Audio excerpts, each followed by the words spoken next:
And I'm apparently live. I'm Don. It's late. I'm up. Hi. How the heck are you guys? Hopefully that's not too loud. I'm working with a new mic setup here. I found some of the previous streams I did. The voice doesn't quite line up with the video, and I hate that. That drives me nuts. So I thought I would try this new mic thing, see if we get a better sound or whatever. So if the sound sounds good, sound off. I don't know. Anyways, thank you for joining me tonight. We're going to be watching another one of my favorites. We always watch my favorites, right? That's the great thing of me picking. Uh, this is like one of my favorite favorites, though, like for realsies. This is easily one of my top 10 favorite films. This is written by Quentin Tarantino and directed by the guy who did Top Gun, Tony Scott. All right. So it's this perfect combination of crazy, crime drama, like 70s grindhouse kind of thing, but it's done in this like glossy Hollywood director sort of way. So, you know what I mean? It's pretty awesome.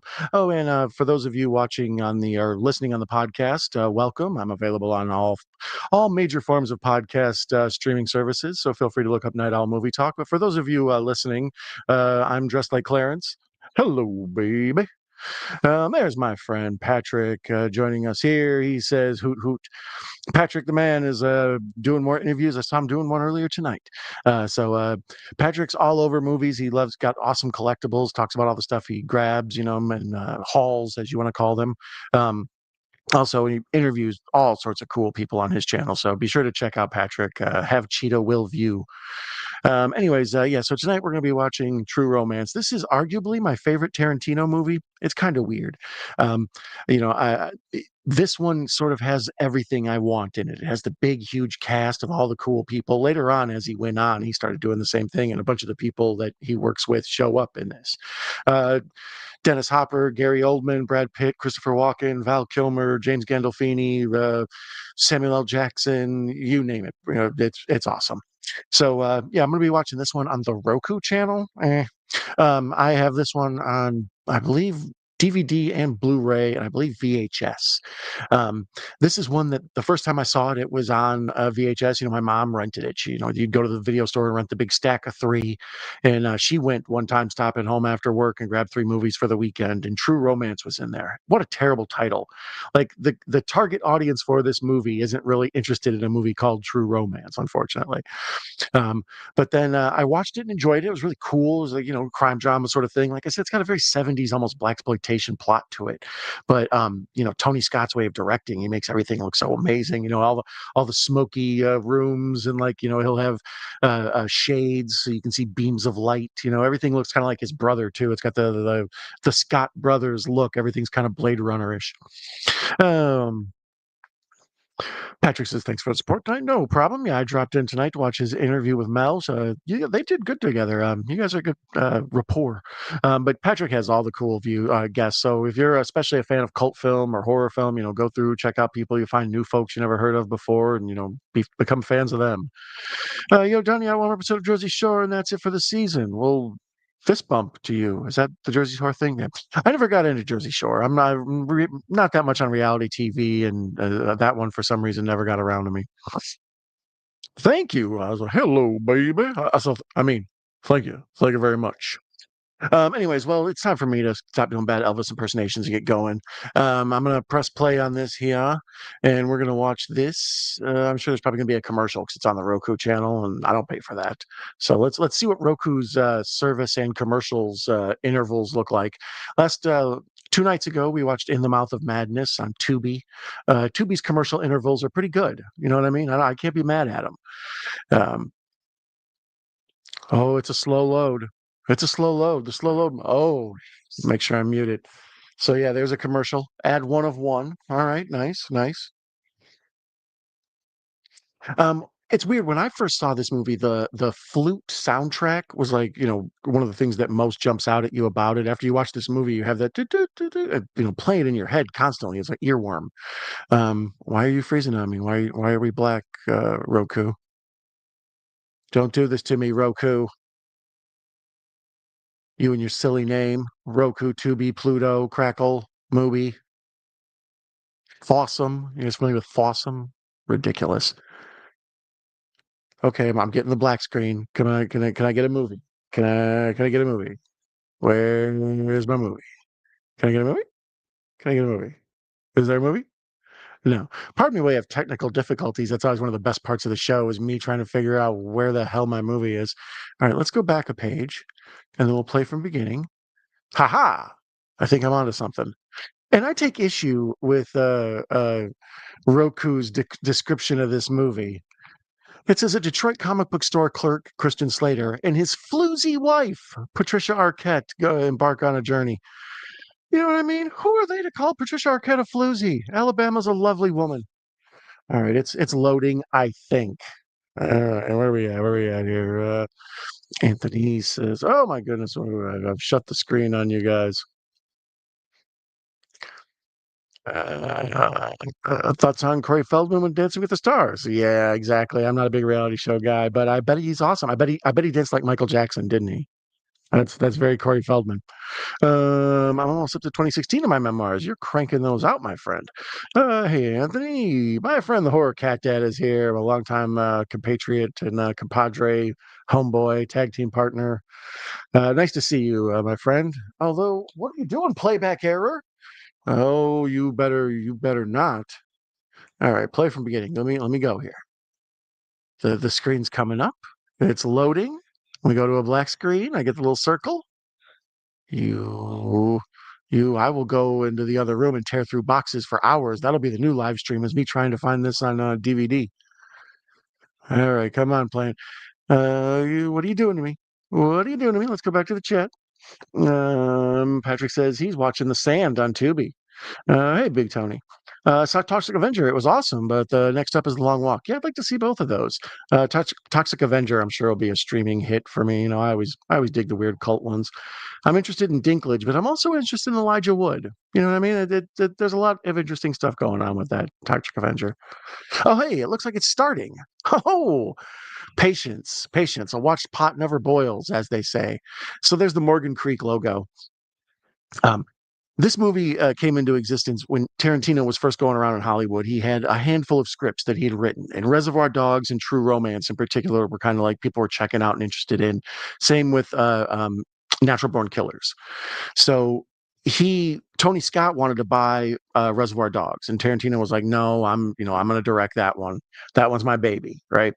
So when uh, Tony Scott bought this and started making it, Tarantino did a couple rewrites to make it. And it used to be Tarantino style, like it jumped around in time, and it started off, where we see Drexel's dead, and it showed, you sort of meet the kids, and then they fall in love, whatever. It jumps around in time, so you're confused as to the character's motivations. But Tony Scott made it more linear. Um, so here's Kristen Slater. Uh, this movie takes place. It's from what 1993. So by law, if you're going to make a movie called True Romance, Kristen Slater and Patricia Arquette have to be in it.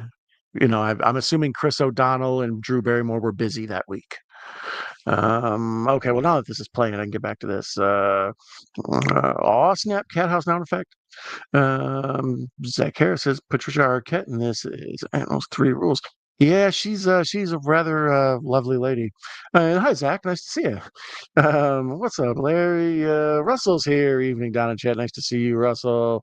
Hey, Sean is here. Welcome, Sean. I imagine you're a fan of this one. Sean always has good tastes. No sloppy hand hearts for Roku, right? No, is what I should say. Sonny Barger, land the myth, the man, the myth, the legend. Yes, Russell. Sean, Russell, everybody saying hi. Sonny says True Romance is great. Russell, you are indeed correct. Um, this is, most movies have like kind of a regular plot. The hero's after something and they're trying or accomplish some goal, and then they almost do it, but they fail. But then suddenly they pull it off at the very end. The whole movie's complete. This is more of like a hangout movie. It's kind of a character study deal. There's we meet a bunch of cool people. Like the movie starts off with Christian Slater, but here in a minute we're going to see Samuel L. Jackson, and then we're going to move on to um, Gary Oldman, and then we're going to move on to Dennis Hopper, and then we're going to have Dennis Hopper and Christopher Walken, and then we're going to move on to L.A. and we're going to have Bronson Pinchot and stupid Michael Rappaport. I hate Michael Rappaport. Anyways, we'll talk about that when he shows up, and then we lead into Chris Penn and Tom Sizemore, and then that leads you off into Gandolfini. So yeah, it's like all these cool characters and all the weird stuff they're up to. We get to hang out with them for like little snippets and see It's almost like a Robert Altman movie or something. But just the story itself is very like it reminds me of like a 70s movie. That's what Tarantino loves so much. So obviously this fits that bill. You could see somebody doing it as a more like, black exploitation style. Where were we? Oh, and as I was mentioning before, right now the theme is playing that flute. That once you hear see this movie once, you'll hear that damn flute forever. Um, I never knew there. I never saw Badlands. That's a Martin Sheen, Goldie Hawn, maybe I don't remember who's in it, but I saw it way later after I saw this, and they do the same thing. It's that same exact flute and song playing all throughout. So I didn't realize this kind of ripped off Badlands, but to me, I saw this first. So Badlands ripped it off like 20 years earlier. There's Samuel L. Jackson's credit. He's only in this movie for like 5 seconds. Uh, Chris O'Donnell was doing NCIS Los Angeles for 14 years. Well, it's good for him. After that whole Batman or Robin debacle, I'm glad he's doing good work. Christopher Walken was great. Yeah, Walken in this is fantastic. Like I say, every time we run into somebody and hang out with them for a little bit, it's like they steal the movie. The whole like Sizemore and Penn right there have their credits together. Their little detective undercover work, like a sting operation thing they got going on. That's like a whole little separate movie. Bronson Pinchot is like the guy trying to get coke for his Hollywood boss and stuff. The movie itself is very simple. It's like a young couple comes into some stolen cocaine, and then they try to sell it to get a nest egg to go live happily ever after. That's doesn't take 2 hours and 5 minutes or whatever this takes to tell that story. But since we got to hang out with people and see some stuff and give the actors a chance to act, you know. Sizemore and Gandolfini are both gone. I know this movie. That's the thing with these older movies; they got all the sadness attached to them too. Martin Sheen was great in Badlands. Yeah, I've always wanted to see Badlands. I watched it once later on, and it was one of those deals where it was like I'm having trouble getting into it. I own it on VHS. Oh, of course. Like, why wouldn't I? But I've seen it, playing on TNT or whatever, or AMC. It'll be like, oh, hey, there's Badlands. It's hard for me to get into it because of that damn flute. So here we see Clarence. Well, we see Alabama going into the theater, and you see the marquee with Street Fighter, Return of Street Fighter, and the Sister of Street Fighter. I ended up buying all three of those movies because they're always in dollar dump bins. I ended up buying all three of those just because of this. It's like I want to see about this Sonny Chiba fella. I thought it was a fictional character made up for this movie. But no, Sonny Chiba is very real, and he does rip a dude's junk off in Street Fighter. So I recommend it. And it has nothing to do with the video game. Just spoiler alert or whatever. um, Horror Cat Dad says, have a great shoot. Damn, my brother got to catch one of these lives for once. I'm off to have bed in the AM. Have fun, everybody in the chat. Thank you for coming, Larry, my main man. I appreciate you coming by. Larry and I, like I said, that's my tag team partner. So it's always nice to have him pop up and show support. That's the man. If you haven't checked out Larry's content, be sure to subscribe to at the Horror Cat Dad. Same with as I shouted out Patrick before and earlier, Sean Cinephile Sanity floating around. All great content creators. Uh, Anthony Chabot killing it with those memoirs, yo. So here, Alabama comes in and plops down next to Clarence. In the Tarantino universe, they mention the woman burglar Alabama in Reservoir Dogs, and I think I don't know, whatever. But anyways, in those, so there's some question whether or not this is obviously the same Alabama that Harvey Keitel had a thing with. Have I seen Martin Sheen horror film The Believers? Love that voodoo film. That is one of the scarier movies ever, Russell. Like that one, the Haitian voodoo stuff where like especially that one dude his eyes roll back up into his head when he's having like a conniption or whatever. Man, that's wild. It's all about like sacrificing chickens and stuff. That's a scary movie for a Martin Sheen movie. That's a good build up to Halloween one. Not quite horror, but definitely horrific. It's got like a real True Detective vibe to it. Peace, Larry. Good night, Larry. Everybody loves Larry. Like I say, Horror Cat Dad's the man. So Christian Slater's at this movie, Clarence Worley. uh he's at this movie, watching the Kung Fu triple feature like he does every birthday, and she comes in and plops down next to him, and it's like kind of this nerd's idea of a dream girl. He's lonely and sad watching a movie on his birthday by himself, and a beautiful woman comes in and sits down next to him and starts striking up conversation and trying to feed him popcorn and stuff. Then of course they fall in love and everything, and that's when we'll work to that when we get to it. But like I say, the plot itself is relatively simple, as in most Tarantino films are, but the actors just get a chance to act. Do any of you in the chat or later on watching the replay of this in the comments have any thoughts on Patricia Arquette and Nicolas Cage as a couple? Like they were married, I guess, for a long time, and he was way in love with her. Um, yeah, I don't know. That's a weird one to me. Christian Slater's funny in this. He's a nerd, but they don't make him like the traditional coming off the 80s nerd where he's got like the big, glasses with the tape on it and the pocket protector. He's just kind of like a lonely dude that keeps to himself. He likes his comic books and his kung fu movies and stuff. He's very relatable to a certain segment of well, me. All right. I feel him. And a lot of folks I know are kind of that same way where it's like, I'm not interested in a lot of the other bullshit bull spork that goes on in the world. I like to do my own thing with my own people, with the people I like. And this is also sort of Tarantino's idea of like romance at a very young age. He'd never really had a real girlfriend when he wrote this. So that's like his idea of, wouldn't it be great if like a super pretty woman just came and just made all the first moves and everything, save you the trouble of being awkward and stupid? The stuff with Christian Slater with Elvis, obviously, thank you very much.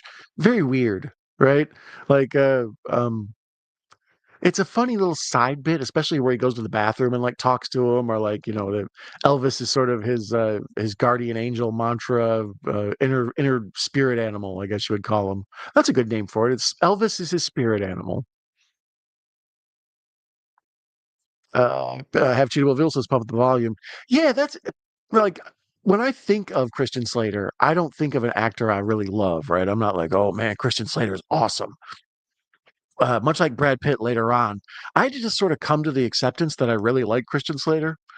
Like, I first saw him in Gleaming the Cube. And even though that's like a skateboarding movie and kind of its time and awesome, he's just sort of like this annoying after school special looking kid. But then he shows up in Heathers, and he's great in Heathers. Um, he's in what happened? We got the black screen again. What are you doing to me, Roku? This ain't Roku. All right, well, I'm just going to sit here and talk with you guys, and we'll see what happens. Anyways, yeah, so he pump up the volume. He's in the little beginning part of Interview with a Vampire, at the beginning of the end. He's kind of the bookend guy of the writer. Um, Mr. Robot. If you haven't seen Mr. Robot, the whole series is finished. It's like I think it's on Tubi and Netflix right now. Watch that one. If you're looking for a series to watch, check out some Mr. Robot. That one's great. Yeah, I got the black screen of death. What are we doing to me here, Roku? Do you need me to back out? I mean, Clarence and Alabama are eating pie. Everything's cool. And then I get a black screen. What are we doing? All right. No. Resume. Let's see the classic tech support. Just reset it. See what that does. Now I'm gonna have to reset my modem. All of it. No, I can't reset my modem. I'd lose you guys. And without you guys, what do I have? Um, anyways, it's trying to maybe be on. I appreciate that about it. It's maybe working. We'll see. Um, yeah, Pump Up the Volume is fantastic. If you haven't seen it, it's the early podcaster movie. Back with the when the what is it? The FAA controls all the airwaves or the radio waves and stuff. Like having a pirate radio station was like the cool underground way to get your message out there. Cut to like 30 years later, everybody's got an underground radio show about everything, including me. Follow me on all major podcasting networks: Spotify, Apple Music, Audible. Night Owl Movie Talk. Be sure to follow me on X and Instagram and other things that will help me stall and waste time. Oh, what are you doing? Playback error. I will reenact this whole movie. I've seen it enough where I'll just go through beat by beat. I'll pretend it's on. Okay, now he's talking. Christopher Walken's talking to Dennis Hopper. What a great scene that is, right? Like that's part of the reason this movie's amazing. That's one of the best like acted scenes in movie history. But the problem is it's such uncomfortable like dialogue and then the motivations behind the characters and stuff is very uncomfortable and weird, right? So I don't know in a modern audience, or like if people who haven't seen this before, a lot of the language, especially the racial language, is probably very off-putting. But that's kind of like I say, it's got like a 70s feel to it, where in 70s movies like French Connection and stuff, they throw these words around like nothing. Oh, come on, what are you doing to me, Roku? This is not Roku at all. I'm gonna use that joke to don't beat it to death. I don't care how un-Roku I look. Sorry.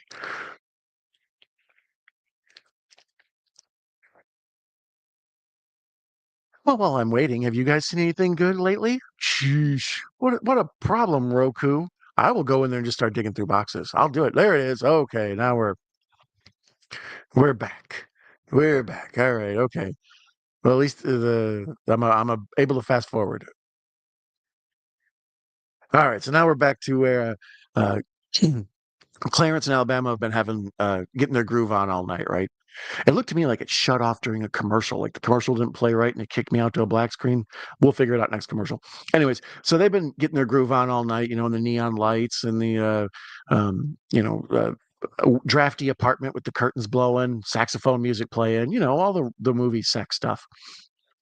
So then he wakes up and she's gone and he goes out. And of course, he lives right next to a billboard, because that's like a cool set for him to, let's have a conversation. Okay, we'll do it 5 stories up. Um, so they go out there and they talk and they explain to each other how they both fell in love, and she explains how she's really a prostitute.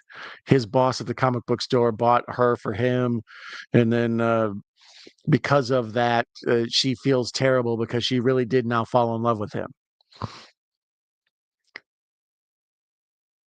And then he has the great line. It's like, "Oh no, it was the best time I'd ever had. When you took off your clothes, I was so relieved you didn't have a spork." Well, we're coming up to the best parts of the movie. Drexel is on his way, folks. Yeah, you gonna have Drexel up in here. Oh, hello, Nan. Nice to see you. There's our friend Nanette. And is Jack with you, Nan? Or is Jack sleeping? Jack has Nanette has a dog named Jack, who's a part of the horror community. I think it's one of the only dogs in the horror community. You know what I don't have on? It's captions, which is weird because I kind of know everything. Like I could probably say it along with the movie. This is one of those ones I've seen too much. Okay, captions. There we go. Where are the captions? Roku's presentation is very disappointing. This movie gets an A plus, but Roku, I don't know about y'all. I don't know. Well, I don't know, you guys. Roku, I might not be able to give them the approval they're looking for. What do you think about that, Roku? Still no captions. Damn you, still no captions. Well, it's okay. I know she's yelling at him. She says something like, "I'm not poor, like Florida trash or something, poor Tallahassee trash." Oh, let's see here. Hobbs Horror is here. Something Night always looks like you're all watching one of the best movies of the modern era. Thank you, Hobbs. You always have wonderful taste. Yeah, last 2 nights ago we watched In the Mouth of Madness. We couldn't help but think of you. Obviously, the town is Hobbs End. We had a discussion about why it's called that. I shouted you guys out. So much love to Hobbs. Let's see here. Jack is asleep on my foot. Does that count as him being with me? Oh, totally. He's in abstentia or whatever. I enjoyed this one. Yeah, this is a fantastic one. Like I said, the title really throws people off. Um, there was a good movie back in the day called back in the day in the 90s. It was a Pulp Fiction knockoff called Thursday, and it like one of the better movies I've seen in the genre. Thomas Jane, Aaron Eckhart, Mickey Rourke, it's Paulina Poroskova. But that name Thursday, everybody's like, is it a prequel to Friday? And because of that name, that good movie got killed. And I feel like this would be right up there with like Pulp Fiction and Reservoir Dogs as like more of a big deal movie.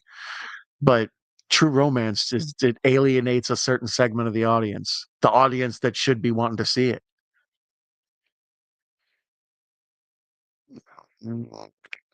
So, folks, So yeah, the captions still aren't working. Roku, very dis. So there it is again. The description once again for those of you who weren't here earlier. A Detroit comic book store clerk and his floozy wife flee to Hollywood with a suitcase full of mob cocaine. Who are you jerks to call her a floozy? She's a fine lady, I guess. Still no captions. What if I did this? It's an audio adventure over here. Okay, let's go captions. Bam. Now try it. Oh, no? No captions. Oh, you guys. So here we're at the part where they're discussing how they're in love up on the big billboard, and then cut immediately to them leaving the courthouse after getting married and calling each other, "Oh, Mrs. Dorley, Mrs. Worley." And then they go right next and get matching tattoos with the awesome Soundgarden soundtrack playing in the background. Or no, it's what Temple of the Dog, right? Sorry.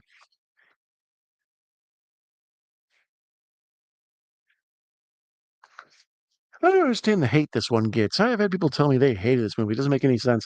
Yeah, I kind of mentioned before. I think folks from a modern era, the language, especially the racial language, people will deal with any F word and stuff like that. But when you start throwing around all these kind of words that people really make people get tense, it's hard to appreciate it.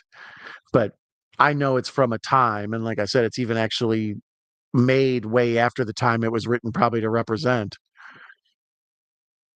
But other than that, the writing is fantastic. The plot, I mean, even the whole big scene with Walken and Hopper, that's like just amazing cinema. It's one of the best scenes in movie history. It's all about one guy explaining to another guy how he's actually black. And that's supposed to like cut him. So there are folks who probably hear that and they're like, why should I be ashamed of that? And it's like just having to understand the characters. Like I say, this is a character study of a movie. And just dealing with some of those subject matters isn't really anything a lot of modern audiences want to be patient with.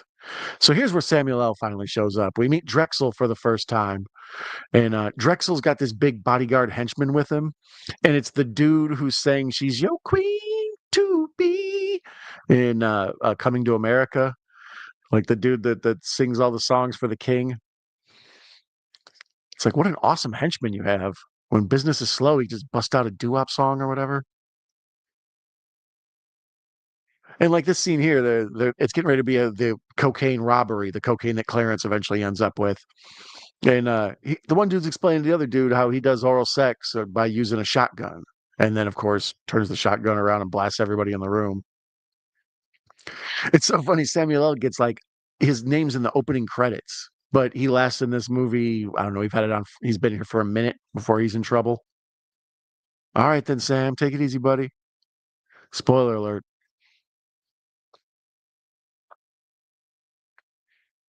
Oh, the hell with him, Hobbs. Yeah, like I say, this one I've watched so many times that the realness and the grittiness and the sort of off-putting language as part of the selling point to me. It feels like a good '90s gritty crime drama. And this is one of those movies that does Detroit really well too. This and Out of Sight. I used to live near Detroit, so I've been there a bunch of times for like sporting events and concerts and things like that. So I've seen lots of Detroit driving around, and this movie feels, that they're clearly in Detroit. So now we cut back to Alabama and Clarence, and they're at home watching kung fu movies, as of course they would be doing. And Clarence is just fuming. You can that's actually good acting by Slater there. He's clearly bothered by finding out that his woman used to be a prostitute. But more so that a pimp had her under his control than the fact that she was a call girl or whatever she refers to herself as. So here's one of the first times when Clarence goes in the bathroom and talks to Elvis. It's just a strange, like surreal, every now and then we wonder if not the lead character's totally insane.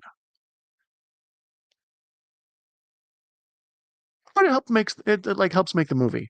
And Val Kilmer also is a pre-credit name, and he plays Elvis. He's never even on screen.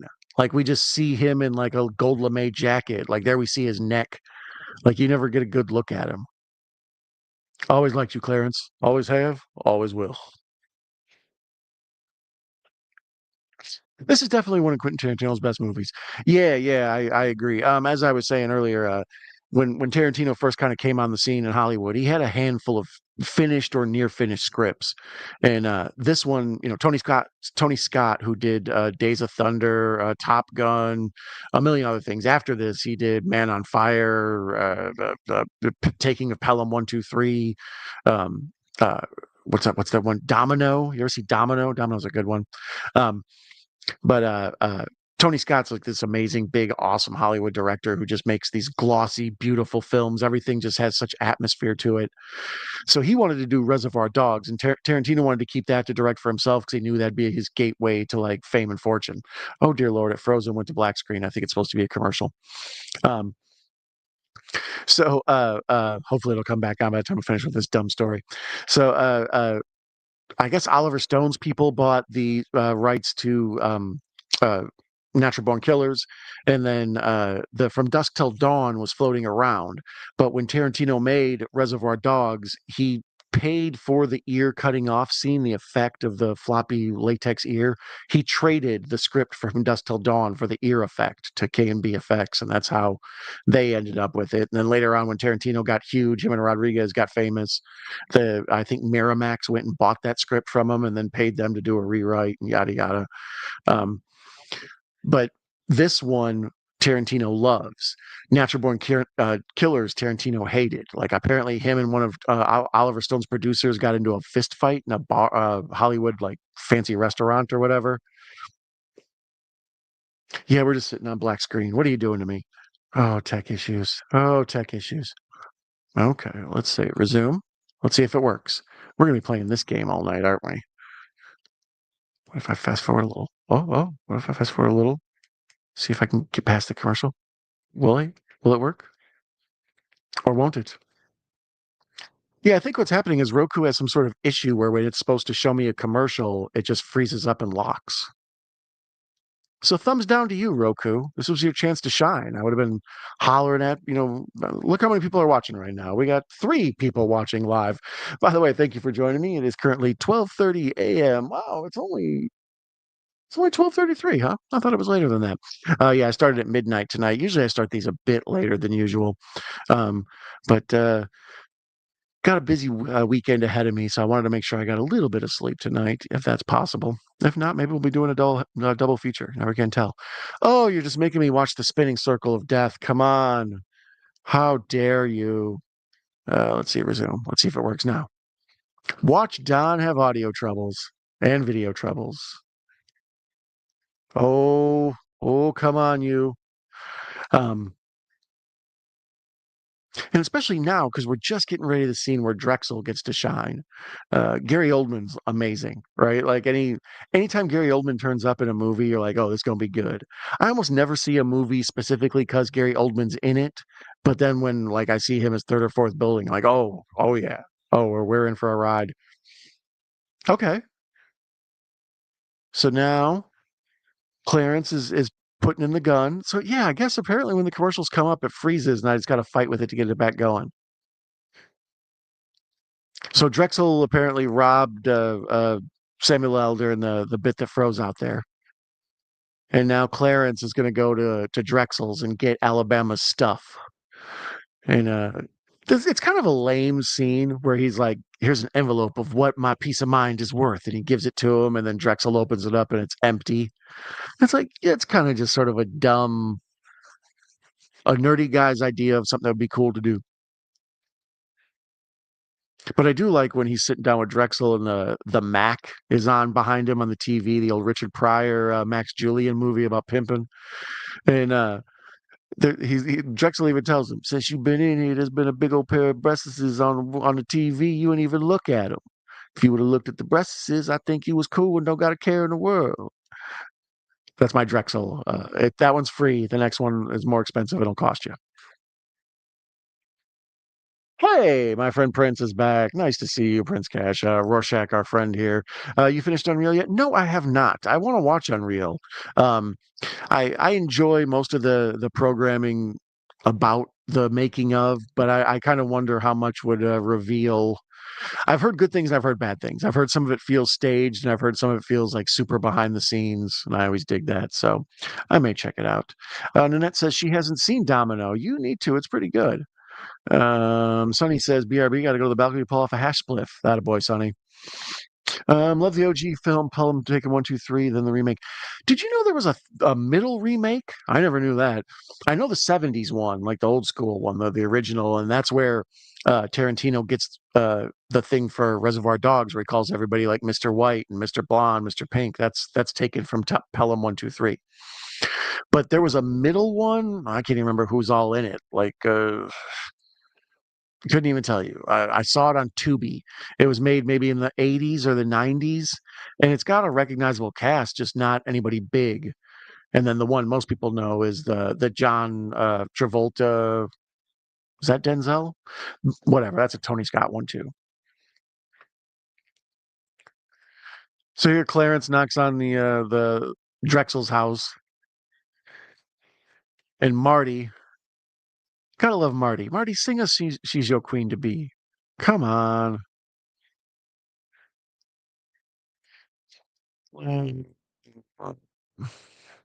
And it says, she has a question for me, Don. Every single movie Gary Oldman he reinvents, hopefully, do you think he does or disagree? Oh, yeah, pretty much. I mean, the first time I ever saw him was when he played Sid Vicious, what's it called? Sid and Nancy. And then, this, and then the fact he's Commissioner Gordon and what the bad guy in Air Force One.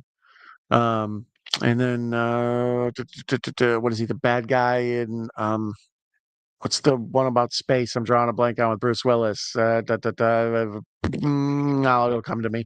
Um, but I keep wanting to say Event Horizon, but that's not what the hell's that movie. Tell me in the chat. You know what I'm talking about. Somebody will have it for me.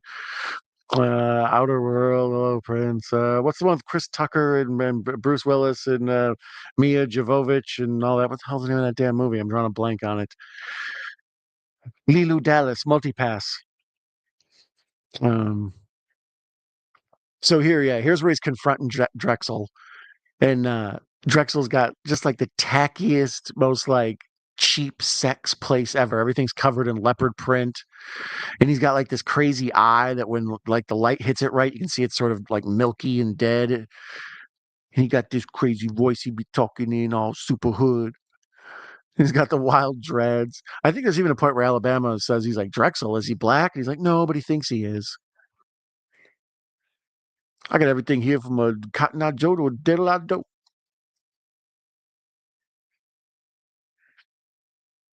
Yeah, the part where he's just swinging the lamp back and forth, and it's got like this crazy, the techno music's blaring, and you just sort of feel like the rising tension of this scene. Super well shot, and then just like I think of Tony Scott as like a really like visual director, but this is some great like acting directing in this. This whole thing's filled. It's right up there with like Glengarry Glen Ross as one of the movies that just like stands on the strength of the actors in it. Um, What about him playing Dracula? Oh yeah, I forgot about him in Francis Ford Coppola's Dracula, Bram Stoker's Dracula, whoever you want to give credit to that one on. Uh, yeah, he did play. He was awesome in that. Super creepy. Unpopular opinion: I still like Francis Ford Coppola's Dracula more than the new Nosferatu. I found them to be very similar, and for some reason, I enjoyed the old Dracula more than the new one, the new Nosferatu. Were you on board with the "We Want Truth" train? Yes and no. Like I remember when they fired him, I was kind of hoping that he would do some sort of run and come back, and it was all using Twitter to swerve people is always cool. Air Force One film, it was great as a Russian. Yeah, that was I think when I kind of felt like he's all over the place and can play pretty much anything. Apparently, W will take that season two Unreal how they got back our truth.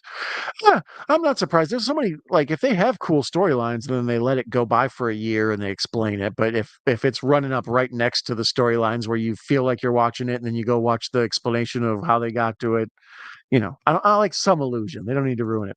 The Fifth Element. Thank you, Nan. Damn, I'm stupid.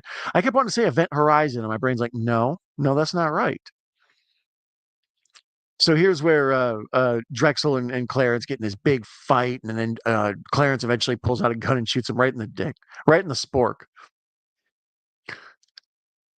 And it's like I say, the techno music blaring, and then just the crazy like disco lights, and then that one lamp that swings. This is all just Tony Scott greatness. Even a movie like Days of Thunder, it should be like, I don't know, it's about a bunch of rednecks doing NASCAR stuff, but that he makes that movie look great. Top Gun, there's a bunch of dudes at the Air Force Academy. We've seen that movie a million times, but Top Gun just looks great. Tony Scott just makes a nice looking film. Yeah, all this neon and stuff. That's all very like Ridley Scott more than Tony Scott, but later on, Tony Scott does it a lot too. I love The Professional. He's great in that. You probably don't know much these movies. Gary Oldman also played Sirius Black in the Harry Potter movies. Yeah, I do remember him in that. I think the only Harry Potter movie I never saw was the last one, the part two, the Deathly Hallows part two, and then I never saw any of the what do you call it, Fantastic Beasts and Where to Find Them, all that stuff. I never got into that one. Yeah, The Fifth Element. Yeah, yeah. That's another awesome movie. He's great in that. He chews up the scenery, but he's fun. So here's the classic line. He must have thought it was White Boy Day. It ain't White Boy Day, is it? No, it ain't White Boy Day. Clarence Worley sounds like a ninja name. Yeah, come on, give me my captions, you rascals.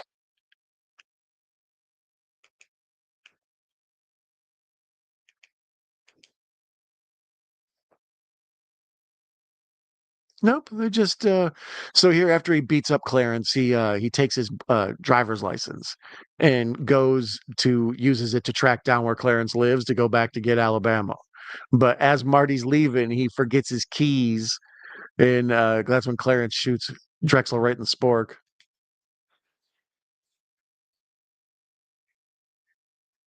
What are you doing to me? Ah, once again, this Roku presentation. Not a fan. Not a fan. Not a fan, Roku. How dare you? We're not even to Dick Ritchie yet. Look, he's on the hood.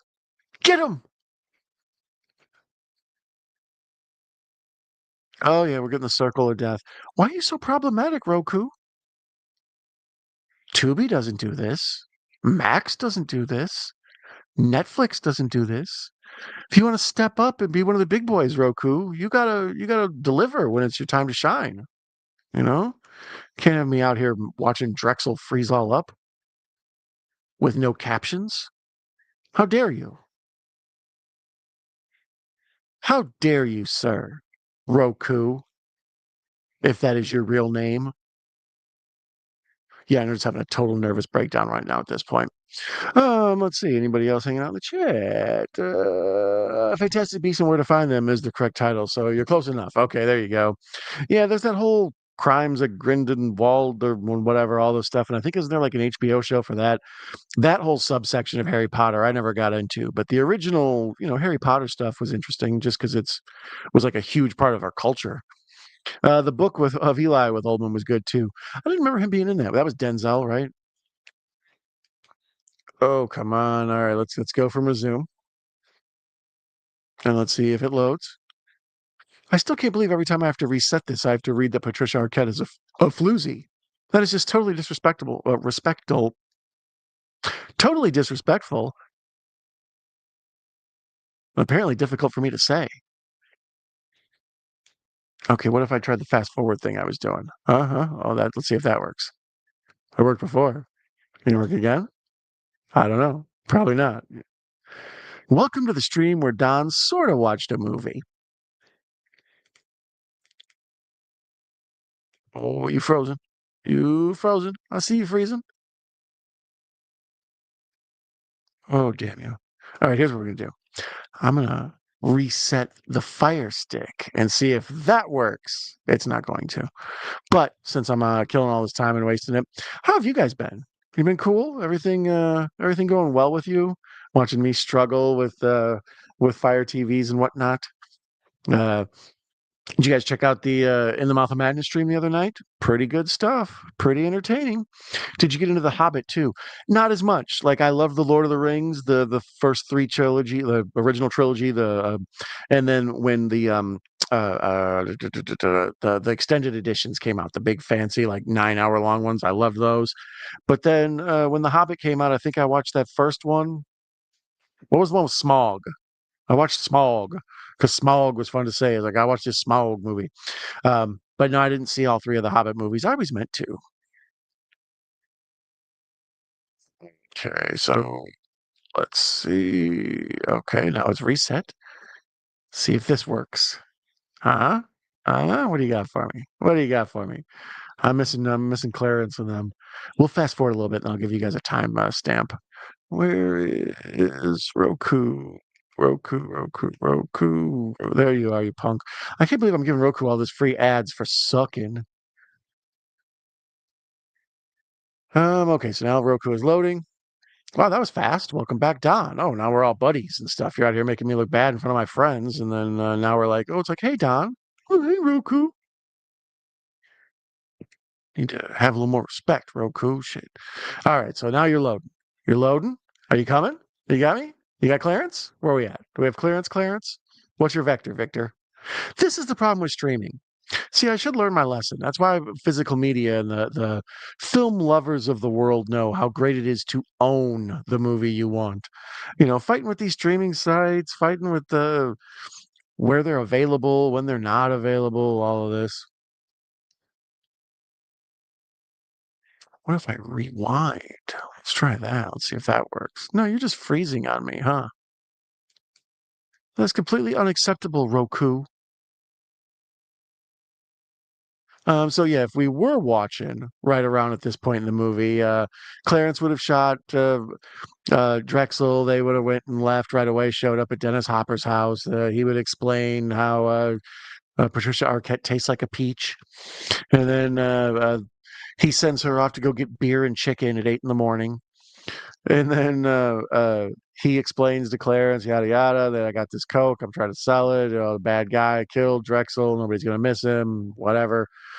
And then when that scene ends and they go peeling out, tearing off, and on their way to Vegas or on their way to California to see Dick Ritchie, they that's when shortly after we get Blue Lou Boyle. See, I don't need this. I don't need to watch this. I can just tell you guys the whole plot. Smog movie was a sequel. Okay, so The Hobbit was the first one, and then the Smog's Gold was the second one. What was the third one? I gotta tell you, man, I'm proud of you for watching Godzilla minus one.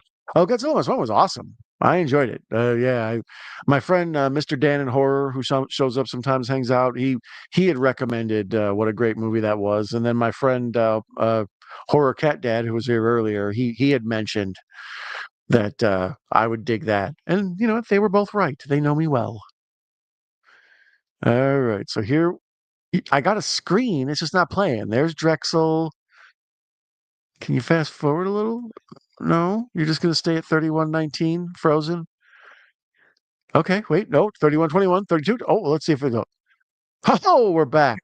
Oh, fighting with tech issues. God love you. Anyway, so yeah, now Clarence is shooting up the place.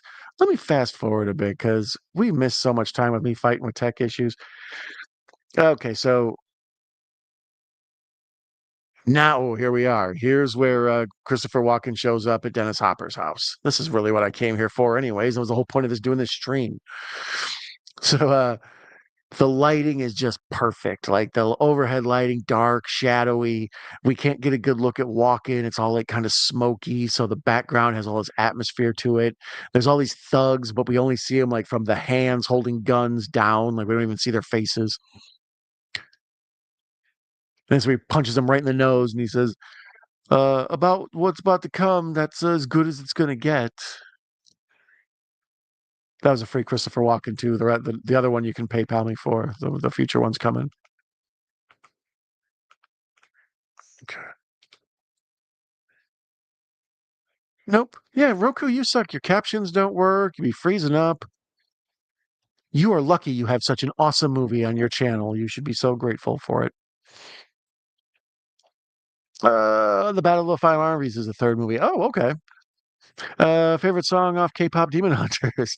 I just had a concert. My kids put on a concert of it earlier today. It's got to be Soda Pop or Golden. Golden's catchy, but Soda Pop, even my baby dances to that one. I got a 10-month-old who knows how to dance to Soda Pop. I'll be back in a few minutes and you'll get my pain medicine. All right, well, I hope that you do, and I hope it works.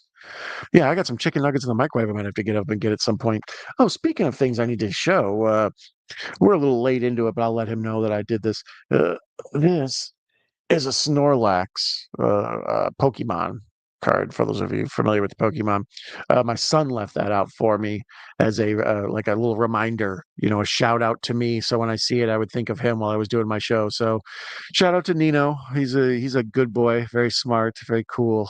Very evil, very nice. No, my son's amazing. So shout out to my son Nino for leaving me that Snorlax. Uh, he seems to be the unofficial Pokemon mascot of the show, right?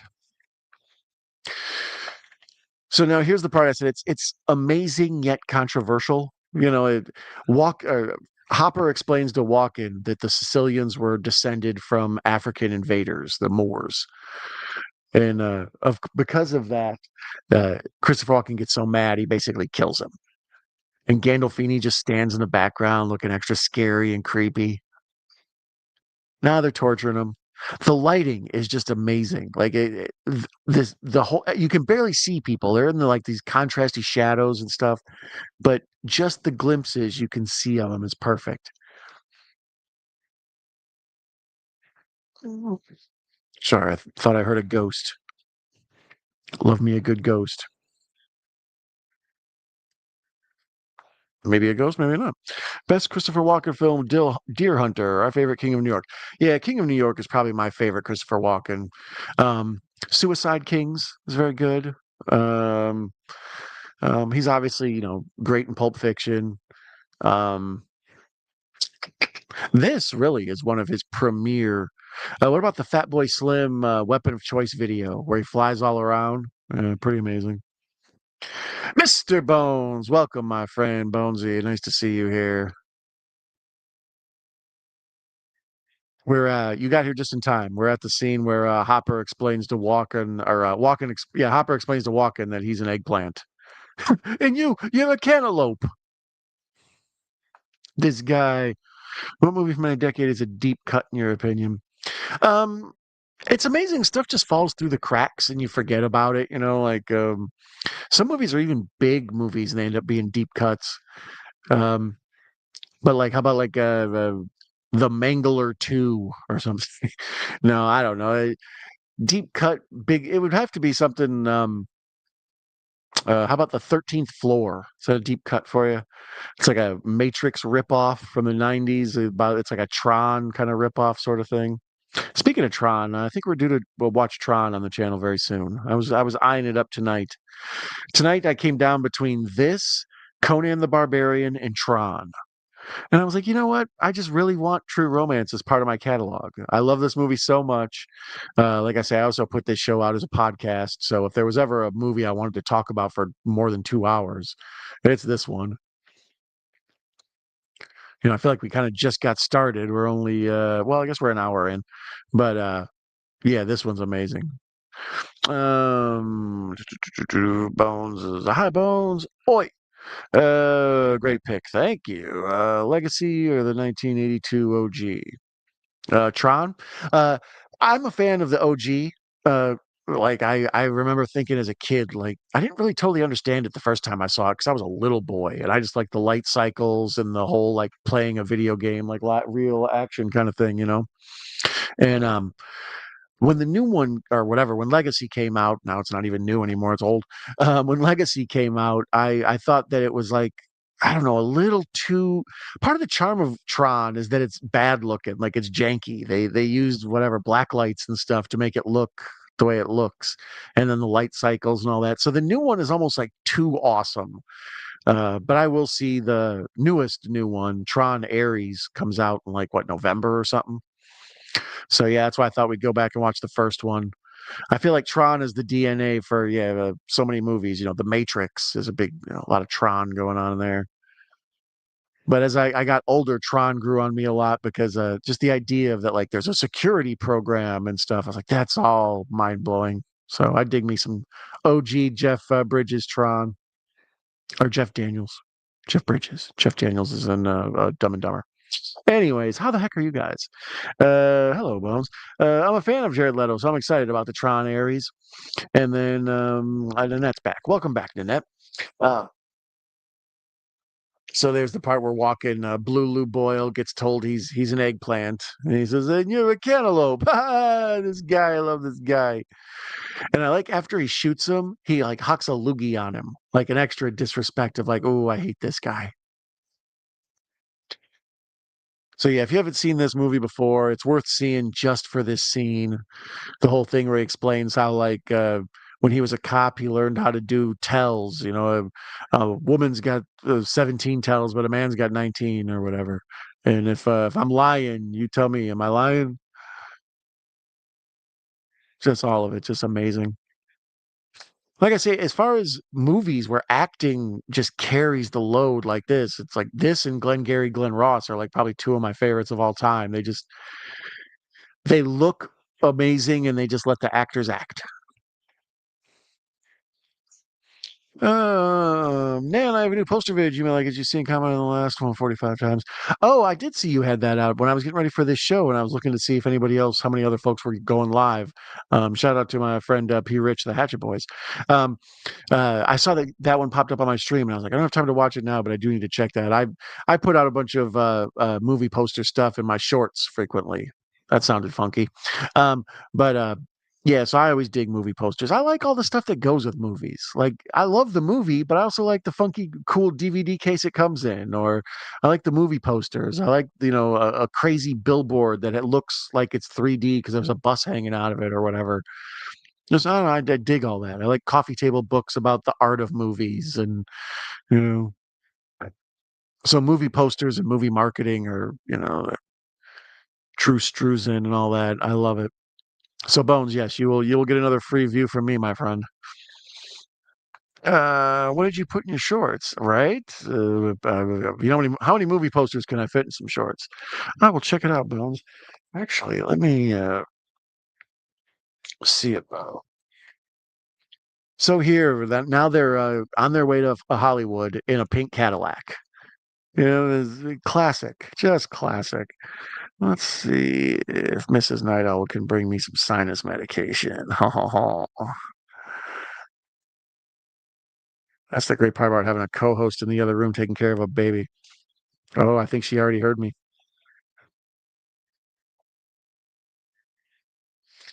Um, so here's classic movie stoner Hall of Fame first ballot nominee, Brad Pitt as Floyd.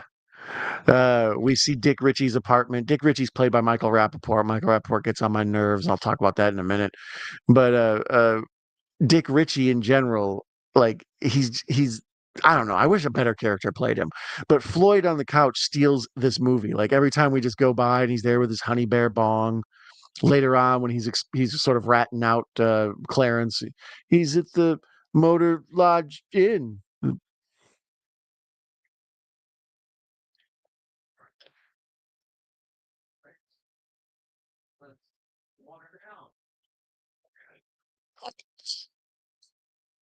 What's that? I couldn't even tell you. The Burbs, maybe.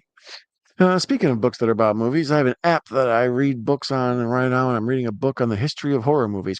Yeah, that's one of the things with cinema. There's so much like that you can do the basics where it's just like coffee table books of awesome shots and awesome posters. Like I have a real cool horror book, like big coffee table book, all of horror movie posters and stuff. But then like you can also go deep into like film theory and how the movie influenced a culture and changed society as we know it or whatever. Oh, the pretty and lovely Mrs. Night Owl. Two, please. Look at that. God, that's some real Elvis stuff right here, where I get my sinus medication delivered right to me by a pretty lady. It's like, thank you, thank you very much. Please do, please do. How's it going? It's going well. Did it pass the part where the gangster was all pissed off? Like, why are you looking at me? Yeah, yeah. We just finished that part with Walker and Hopper, or Hopper and Walken. So yeah, they just got to LA. We saw Brad Pitt as the stoner. Nice. And, yeah, so I got about an hour left. I'd say Roku, very unsatisfactory. A lot of freezing. A lot of Your freezing. monster figured out how to get off the bed by climbing down her crib. Awesome, I think. Scary. Yeah, poke it and say hi. Oh, I got a Hello, smooch. everyone. I'll be in a little bit. I love you. A guest appearance by the lovely Mrs. Night Owl, wearing one of my big horror T-shirts. That's what you gotta get. I'm sorry that you have a head cold, Dom. It's okay, Nan. I have jacked up sinuses. I have a what do you call it? Deviated septum or whatever the heck it's called. My nose is crooked. I broke it, never got it reset properly. So on allergy season, I turn into this. I get the Urkel. The other night, halfway through the stream, I had the same thing happen. So this time I was like, I'm gonna take advantage of having someone who can bring me my medicine. Hey, the captions just popped up out of nowhere. Roku, you are awful, and I love it. This has been so much more than it's way better than just a regular easy presentation. What in the hell? What is going on? The captions are from the beginning of the movie. So now there's the scene where Clarence is talking with a woman at a bar and they're both talking about how they both have sex with Elvis. The captions for that are up under Dick Ritchie explaining how he doesn't know any powerful people in California to sell all this cocaine to. So just these two are arguing about cocaine, but the captions underneath are like, "Yeah, I'd have Elvis." My brain is just totally just I overload, man, overload. I don't know what to tell for you. Um, Before there was a Stranger Calls, there was Fright with Susan George. I saw the original Stranger Call when a Stranger Calls in the theater when I was a kid. I think. Um, uh, I remember that ending, or maybe it was just the preview for it or whatever. But that one I didn't get into till it was on TV a bunch. Carol Kane, all right. Where'd she go, Mrs. Hall, with the role of Alabama? Right? I told her she can come sit on the couch and hang out over here, and she said she might, but apparently the baby has learned how to crawl out of her a pack and play walker deal or playpen dealie and use the bed to like get down to the ground. So yeah, our 10-month-old is an everyday problem. She turned toddler too fast.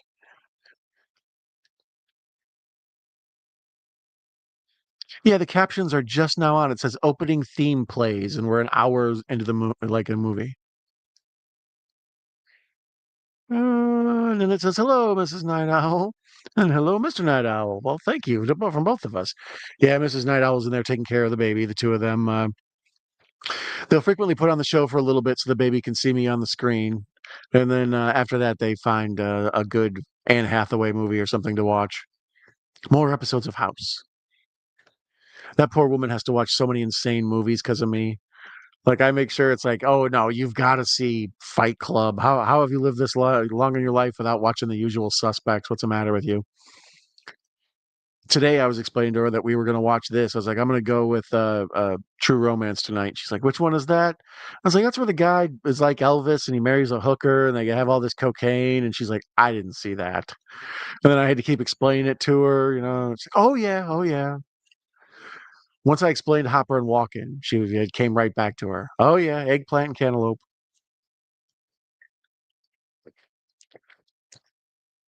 So now here we're going on a roller coaster with stupid Michael Rappaport.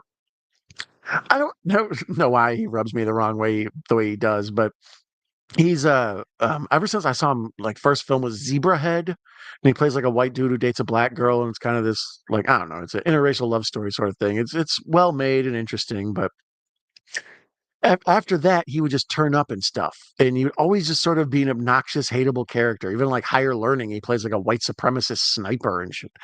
So uh he does a lot of sports talk. Like he'll show up on sports talk radio shows and just like bash teams. Of course, he's a big New York fan because he's obnoxious and annoying.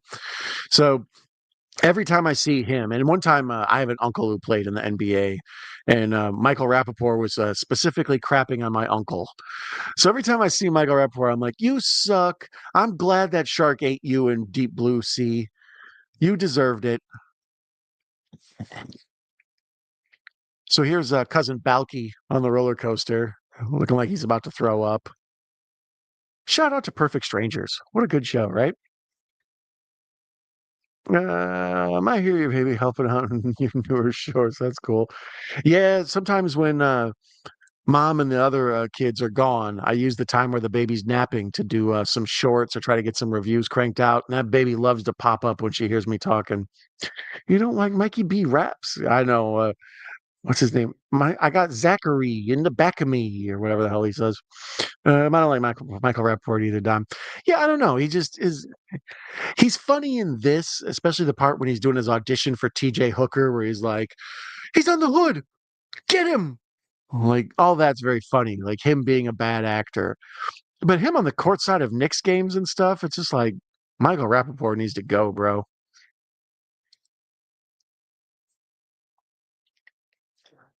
So this is classic. One of the things they talk about when you're writing a screenplay and telling a story, oftentimes you get people just sitting down and talking to one another, right? That's part of a screenplay is folks talking to one another. So in a screenplay writing books, they'll often explain you want to open things up for scope. So instead of having two people sitting on a couch talking, you have them go out on a billboard and talk like they did earlier. Or these two dudes are talking about uh, uh, a cocaine sale or whatever, and then they um, go on a roller coaster while they're discussing it. Because if they were just sitting down talking, like right now, they're sitting at a little snack stand at an amusement park. Like while you're on the roller coaster, it's way more interesting. Stuff's going on around you. That's why in movies all the time they go up to the roof to talk. Like every damn movie, there's a scene where they're just standing on a roof and you see the skyline of the city behind them. It's like just way more interesting to look at than people sitting in a room. So the screenplay books often say, set a conversation on a roller coaster or in the back of a pickup truck. So this one just straight up like was like, fine, here you go, be on a roller coaster. I don't care. What goes but never comes? I thought of an answer to a dirty joke, but my wife wouldn't like it. What?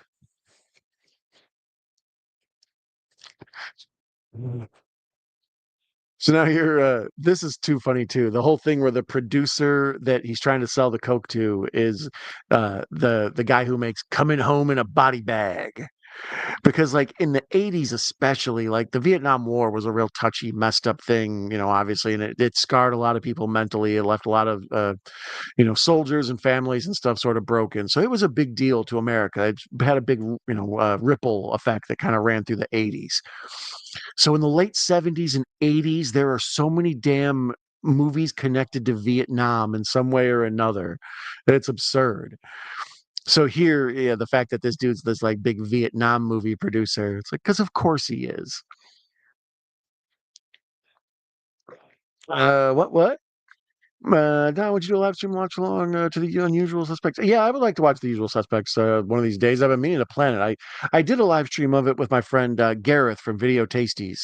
On my page, there's a playlist of all of watch alongs, and I included those in there as well. So the Night Owl channel has done almost 90. I think this is my 90th watch along. So, happy 90th birthday or whatever to all of you.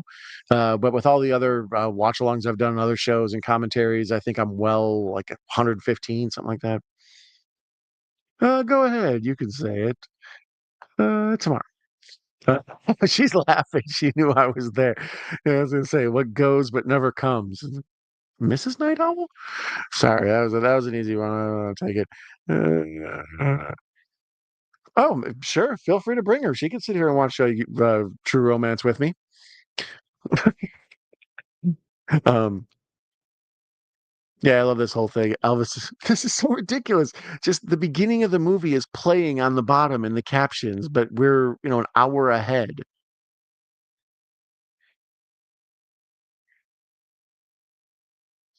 This one's kind of like I say, it's a hangout movie. We're bouncing around all these different people, all these different scenes, and hanging out with Elliot is probably my least favorite part of the movie. Like, I don't like Dick Ritchie. I don't like Elliot. I mean, we get Floyd. Floyd's cool, but then later on, when Gandolfini shows up and starts beating the hell out of Patricia Arquette, it's brutal. That's one of the more like hard to watch scenes in movie history.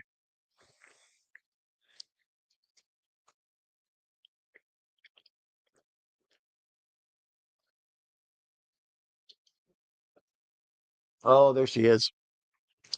Looks like we're gonna have a special guest. Is there another one other? In the bottom. Sure, I'll take it. I'll take it. I'll take her if you want. You might grab your mic. No, that sounds like her. Want to do your first live stream with Daddy? Say hi. Say hello. You've been sleeping, been hanging out with Oh, Mama. she's been wide awake.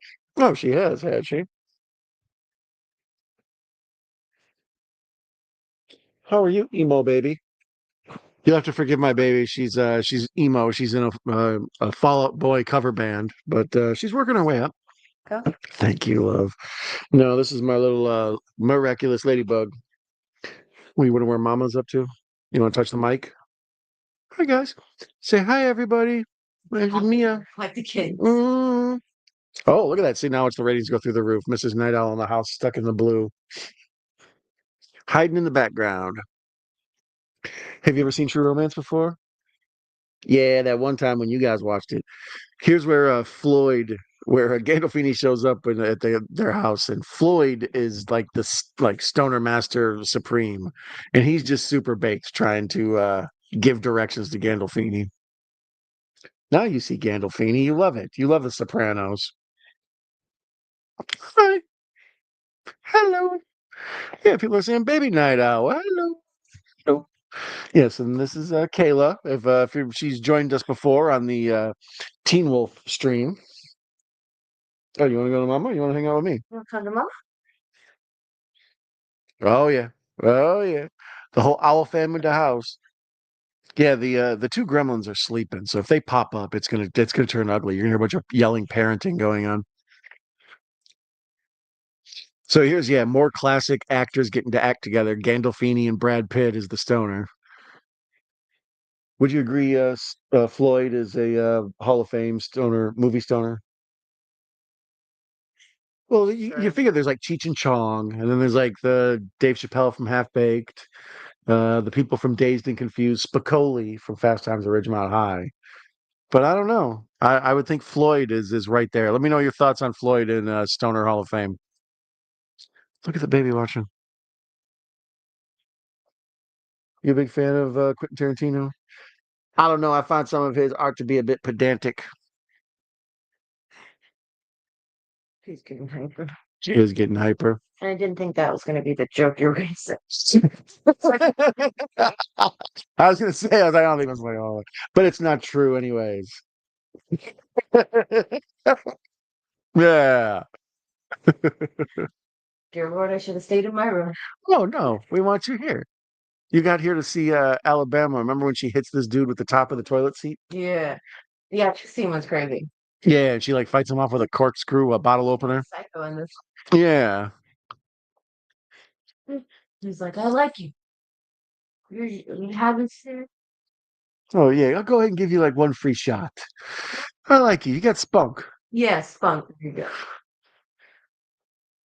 But here's where he gets her with the classic move. He's like, "Oh, you look so pretty. Spin around and let me see." No, no, actually, spin around the other way. And then she turns right around into a right cross. And the whole time, Clarence is off at some hot dog stand explaining Elvis to some stranger. You want to be on the mic? You want to say Dada? You say Dada? Say Clarence. Clarence Worley. Mia, is it White Boy Day? Nah, man, it ain't White Boy Day. Here you go, take her. Yes. So Where was I? Nanette says, I definitely think Floyd should go down in the Stoner History Hall of Fame. Well, I think he was the first one I ever saw with the honey bear bong, for sure. Um, Yeah. So here's young Gandolfini looks crazy to me because we're so used to him as Tony Sopranos, and this it's like 10 years afterwards. Other than The Sopranos until this. Yeah, he's. I mean, he kind of plays the generic mobster guy. He did a movie called The Mexican, but that was after. Um, I don't know, Tony Soprano in general, Gandolfini. I think he just. I think at this point he's basically Tony Soprano forever. Like, so here's Clarence in the pink Cadillac.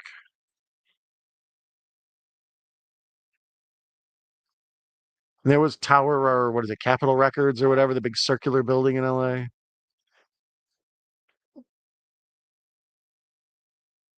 Yeah, did you notice the captions are from the beginning? The captions for some reason wouldn't play, and then out of nowhere in the middle of the movie they kicked in. So the first like nothing has lines up right. They're like it's from 2 hours ago. That Or for an hour ago, yeah. show we were watching. I don't know if it was on TV or not. We like couldn't get the subtitles to stay on. Yeah, what was that? Alien maybe? We Maybe we were watching something, we had to like reset it, like it was one of them. it's a movie or something. Yeah, it was a movie, and we just couldn't get the subtitles to stay on. Yeah, I think that was Alien. Maybe. I think so, because that's a movie. Not Resident Alien, Alien. Yeah, The lady. yeah. Sigourney Weaver. Yeah. Have you seen Perdido Durango? He's a cop chasing Rosie Perez around on that one. No, I have not. I should be in the stoner hole of him. Yes, you should, Russell. And then it starts cracking up. Yeah, I agree. That's definitely. I would agree. You trying to steal the show? Yeah, That light. of course she does.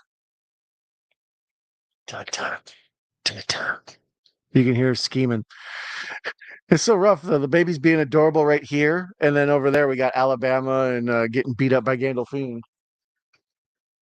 You coming to Dada? You coming to Dada? Yeah.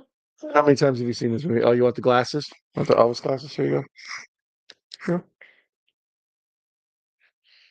Thank you. Thank you very much. Oh, I couldn't get you on there. Here, put these on there. Adorable. It'll be all the views.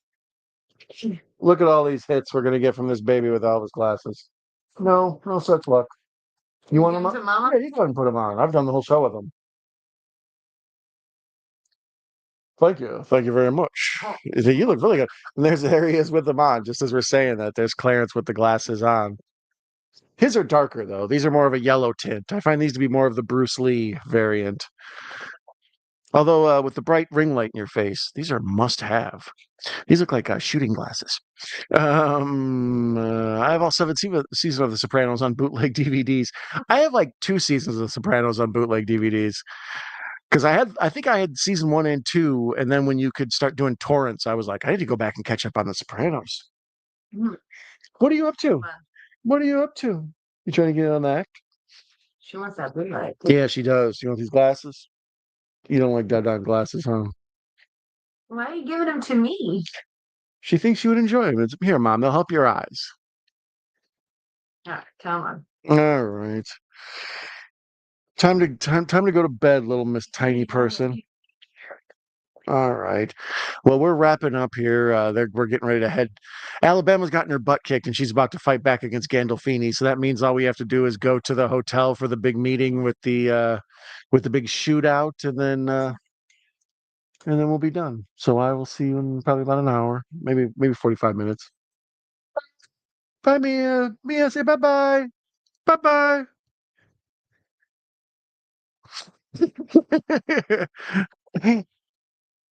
I love you. I love you. I'll see you in a little bit. Okay. Good night, everybody.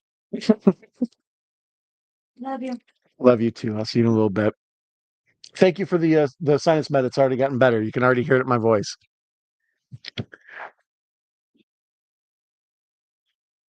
Oh, Mia's already excited about being a guest star. Yeah, I'm gonna have to find something that she digs, and we'll watch it with her sometime. When she's in a good mood and she likes to cuddle and just say da da, and every now and then she'll sort of mumble a word or two. She'll be 11 months in. No, no, she just passed the 10-month mark. So, anyways, enough baby talk. Let's get back to violent gangsters doing criminal stuff. I like how he's like, I didn't check under the bed. I can't believe you hid it under the bed. I can't believe I didn't check it under the bed. Um, we talked before when we were watching Pulp Fiction about the concept of MacGuffins. Right, a MacGuffin's a thing that the character in the movie cares about, but the audience doesn't really care about. Right, like uh, in Raiders of the Lost Ark, I don't really care if Indiana Jones about anything about the Lost Ark, but if Indiana Jones gets it, that's what makes the movie go. So in Pulp Fiction, the MacGuffin is this briefcase with a gold light in it. What is the MacGuffin? Who knows? It's whatever you want it to be. It could be a briefcase full of gold bullion. It could be a nuclear whatever. It could be Marcellus Wallace's soul. Whatever. So in this one, it's sort of the basic MacGuffin, except it's just a suitcase full of cocaine that can later be sold for money. I feel like Pulp Fiction is almost sort of making fun of that concept. Like, it's just a briefcase. We pass it around. It's not really important. It's just what makes the story go.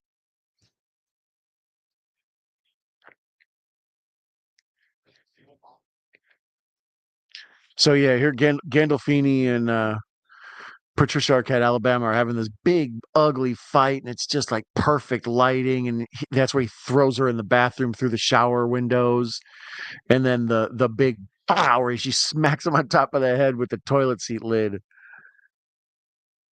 the toilet tank lid, I should say. I don't ever get this part though. He beats the hell out of her, throws her through a glass window. She's covered in blood, and then she's like, "Ah ha ha! You look ridiculous." And he goes and looks, and it's like he's got a few cuts on his head. So there's where she grabs the toilet tank lid. The key to it is that it doesn't break. Like a bad director would be like, "Oh, it's got to break. It'll be funnier." It's like, no, the fact that it doesn't break when she hits him on the head with it makes it even worse. And then she takes a lighter and some hairspray, and she just completely sets him on fire. And then goes and grabs the Boy Scout knife and just stabs him repeatedly with a corkscrew. Like she just goes complete ham. She's totally lost it. She's completely insane for the moment. But it's crazy because the whole movie she's just been like this little gentle flower. I'm a call girl. So when she just goes nuts and she's shaking the gun over her head and screaming, and then after she runs out of bullets or after shells, she starts beating him with the gun like it's a stick. I don't know. It's emotional and amazing. Watching Naked Gun star Leslie Nielsen search for the Undertaker from the WWE Vault. Oh, I do remember that. That was right about the time I quit watching wrestling. I watched all through the Hulk Hogan era, and then like by the time the Ultimate Warrior became the champ, I quit watching. And then all through like Shawn Michaels and Brett, I didn't watch hardly any of that. And then when the Attitude Era, Stone Cold, that's when I picked back up. Good thing she does go ham since her guy's MIA. I think that's one of the funny parts too. Is like she's alone with Gandolfini. It's scary, They're fighting and all this, and he's off at the hot dog stand talking about the Time magazine article about Elvis. There's a lot of times in life like that where it's like, oh, if I would have been sooner, I just was wasting time. And here's where cousin Balky is driving like a crazy person, and then we realize he's getting roadhead. And the cop pulls him over, and all the cocaine ends up on him. It's a twisty, turny plot. It's almost like Dan Big Lebowski if you tried to really break down all the little like machine pieces that fit together. But it's just a basic story of these two people are trying to sell this stolen cocaine so they can go get married and live happily ever after. I like see if here's a floozy, the way they called Alabama a floozy. No, Bronson Pinchot's girlfriend here, the cocaine roadhead girl, she's a floozy. Far be it for me to besmirch her good name. I mean, but still, I don't know. I don't like the way she didn't stand up for him.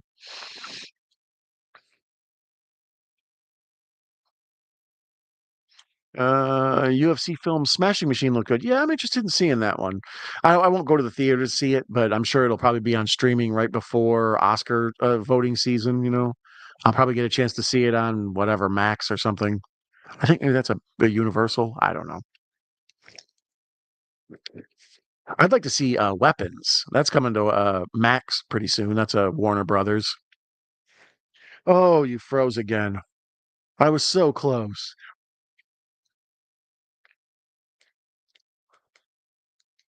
Okay. Let's see if you'll play for me. Roku, you get a big thumbs down. I think this is becoming a shocking expose of how janky Roku is. Yeah, we're watching True Romance, but we're also declaring a war against a major streaming device company. You Night Owls with me? I don't know. I'm just talking gibberish now because the screen's frozen. Damn you!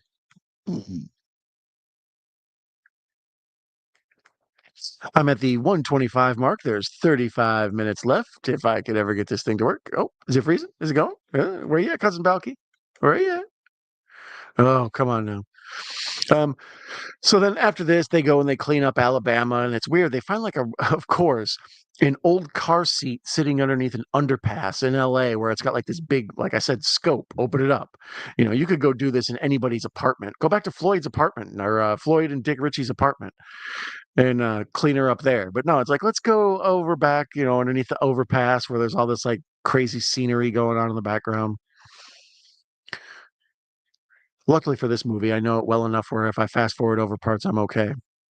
But we do got to see the final shootout where the couch cushions are getting shot up and there's all these like feathers blowing all over the place and the dailies for coming home in a body bag 2 are playing in the background. So there's like this crazy projector wearing and there's all these like images of helicopters superimposed on people's faces and stuff.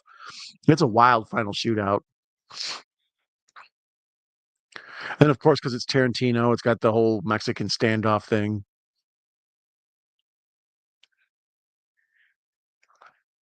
The Reservoir Dogs standoff is so famous they put that thing on the damn cover.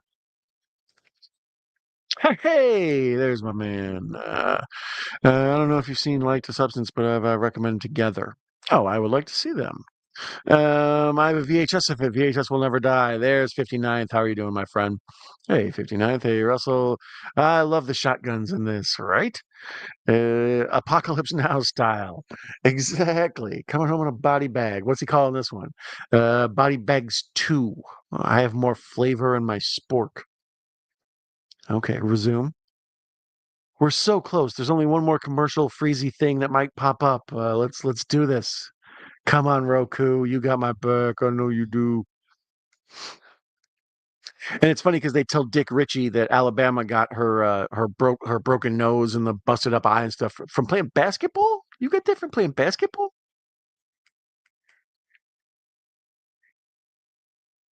Oh, come on. Why are you freezing Roku? You disappointing Roku.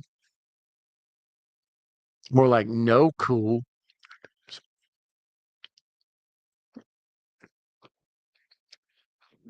Oh, for those of you just joining me, I'm currently struggling with technical difficulties brought to you by the good people at Roku.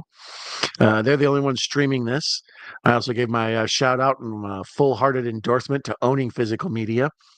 Although, even though I do own this, it's in a series of boxes in my guest bedroom, and trying to find it is a real thing. And there it is. There, finally, Bronson Pinchot gets arrested, and there's these two cops are, I think, Nicolette and Dimes or something corny like that. And then it's the same Nicolette based off of the Michael Keaton character that's in Jackie Brown and in Out of Sight, because Tarantino's a huge fan of Elmore Leonard. Wow, and I'm right back on Nerd Talk. Look at me, is skipping a beat. Mr. Freeze invades Roku, right? I had this once before, 59th, when I did Friday the 13th. I wanted to do part 4 on Friday the 13th because that's my favorite one. And Pluto kept streaming. They just were not going to cooperate with my live stream. So I had to vamp. A lot of vamping going on that one. I hate that I have to go, but I can't keep my eyes open. I'll come on back in the ending when you have the rest of your live stream. Have a good night. Well, thank you for joining us, Nan and Jack asleep at your foot. You know, it's always nice to have you. We appreciate you coming, Nan. Good night. Yeah, so now here's where Tom Sizemore and Chris Penn, what's the dude's name? Ed Lauder. The guy I mainly remember him from what's it called? The Green Machine movie. The Longest Yard. He's like the prison guard in The Longest Yard in the original old Burt Reynolds one. But he turns up in everything. Ed Lauder. He's like a universal jerk. Like he just looks like a mean jerk guy. He looks like if Craig T. Nelson was extra pissed. So yeah, here's where they're convincing their police captain that they're going to put a wire on cousin Balky, and they do the dance, the Joy Joy dance from Meepos. Later, Nan and Jack, right? 59th. Do you own this one on VHS? I think you said. Do you are you a Tarantino fan? Going by your crazy 88 stuff, I would assume that you are. I don't know. When I try to rank the Tarantinos, it's a tough one. I often include this, even though he didn't direct it. Um, Same with From Dusk Till Dawn. From Dusk Till Dawn's one of my favorite Tarantinos, and he didn't direct that either. Um, I don't know. Pulp Fiction, Inglorious Bastards, Jackie Brown, Reservoir. Uh, my least favorites. I don't know. Django's good, but I need to rewatch Django. Personally, I like Hateful Eight. A lot of people don't like Hateful Eight. Kill Bill 1 and 2 are pretty damn amazing. I watched those again recently with Mrs. Night Owl. I was showing her kind of the main Tarantino movies. She can't get over the fact of him and his weird foot fetish. She's like, every movie with the feet with this guy. It's like, yeah, it's part of what he do. Um, Crazy Eight Hates is a Tarantino fan club, essentially. Nice. Include this and Natural Born Killers. Really? Yeah, Tarantino doesn't like the Oliver Stone Natural Born Killers, but it's kind of amazing. Like it feels like an acid trip. It feels like you're losing your mind watching it. Four Rooms. I need to find. I enjoy Four Rooms. That's a wild one. I have that one on DVD. I think I might have it on VHS. Um, but it's a fun anthology movie. And it's kind of Tarantino's hidden movie. He rarely talks about that one when he talks about his 10 films that he makes. He really doesn't ever include that. Robert Ariza is sick. Desperado with Mr. Pink. What a way to start a movie, right? With the whole the world's biggest Mexican, and as he's moving, the light moves with him. You gonna like what it's made from his story, right? Truly, Oliver Stone has style. Yeah, Oliver Stone's his. It's interesting. His style developed around the same time that like MTV had, they would use 80 million cameras to shoot the VJs talking about the videos. And Oliver Stone would do like that same thing. Scorsese made a movie called, what's it called? Bringing Out the Dead or something like that. And it's done in that same style. Tony Scott, the director of this, he did Domino, which is very much in that almost Oliver Stone style. Those like quick cut, like just fast montage to fill your brain with imagery, but don't totally have everything be in context. It just puts you in a mood.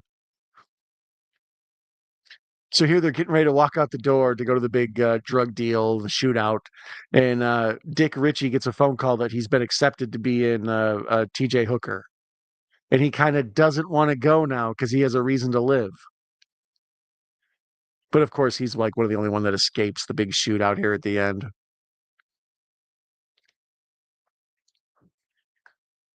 Maybe he felt like Four Rooms was a training ground film. Well, I guess like around the time, especially Pulp Fiction got big. Well, actually, I think Reservoir Dogs. When Reservoir Dogs and El Mariachi were out in the theaters doing the festival circuit, Sundance, and all that stuff, uh, Tarantino and Rodriguez became friends because they were always at the same festivals and stuff. And then same with oh God, what's his name? The other ones that are in there, Alex, what's his name? And I can't think of the other damn ones. They were also indie darlings of that year. Um, so they kind of became friends because they were just always staying at the same hotel at some city where they were doing their, latest film festival, trying to promote their movie. So now here we get to kind of build up. We see the mobsters getting all their guns loaded, and then the cops are going to get all their guns loaded. Michael Powell and um, I can't remember who else is in it. Oh, that dude Thor, that big I can't even think of his name. He always plays like he looks like he's Thor. He's just like a big blonde dude. He looks kind of like the guy that who played Vigo the other night. Speaking of the guy that played the Vigo the other night, I suggest you check out the watch along of In the Mouth of Madness we did the other night. I also suggest check out Big Lebowski, Fight Club, Escape from New York, and almost 90 other films in the catalog there. If you love them all so much, feel free to get yourself a Night Owl Movie Talk t-shirt. The link is usually in the description. Otherwise, it's tagged at the top of the chat. Feel free to follow me on your favorite podcast provider. Buy a copy of something. I don't know. Give me money. I have a baby. Anyways, back to the movie. So here's where they're putting the mic on Bronson Pinchot, and he plays such a good, like, scared, sleazy dude. Like, he's gotten himself in this situation by being careless, and now he knows it's like, yeah, I might have taken a bullet in the head for it.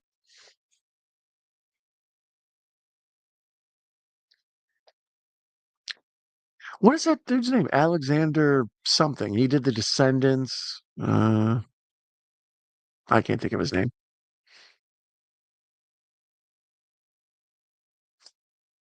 So yeah, now we see them prepping cousin Balky for the big showdown, and this is the point. It's interesting. We all sort of know what's coming. Like we're going to this high rise hotel. We're gonna sell cocaine to this big Hollywood producer. We see the cops are got an undercover dude. We see the mobsters are getting gunned up and ready to go over there. It's like we kind of see where this train, all these trains are all headed to the same place at the same time.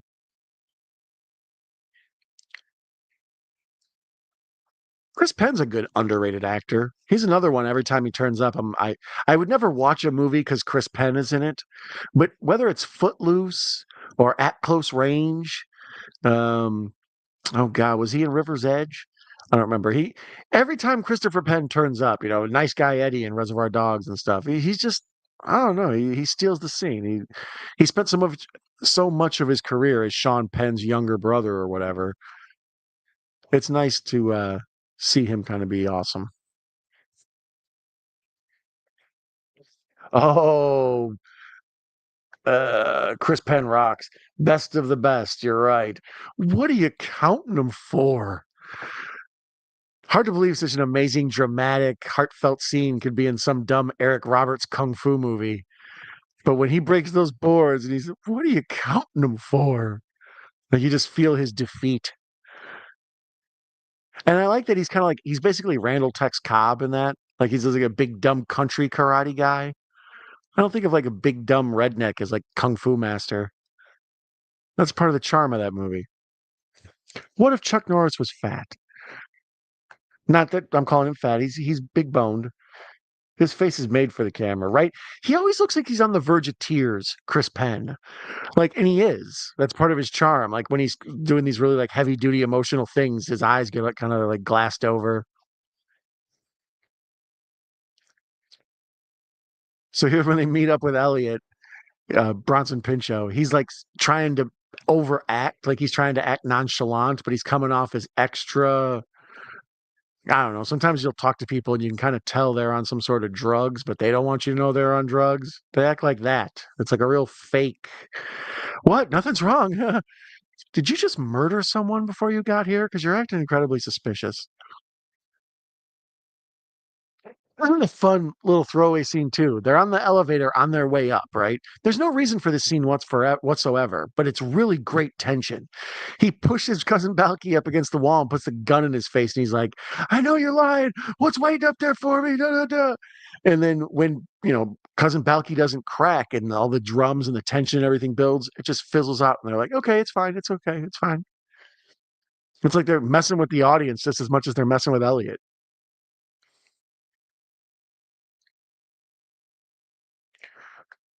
Bones laughed. I'm assuming that's for my. What are you counting them for? Bones, did you guys do a midnight hour tonight?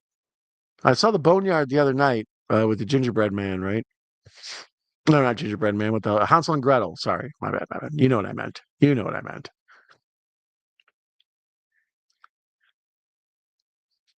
Be sure to check out my friend Mr. Bones. Uh, I use the YouTube hack of just Google Mr. Bones Dollar Tree. You'll find him. Otherwise, you got to go like at Mr. Bones HPS, and then YouTube tries to be a problem. And damn, Elliot, what you crying for, homie? Let's see where we're at. Oh, sorry about that little. Make sure. Let's give 59th as a moderator. Yeah, yeah, for sure. Just a standard moderator. And that way I got Bones, I got 59th. Oh, Russell. Yeah, Russell, let's get you a wrench, Russell.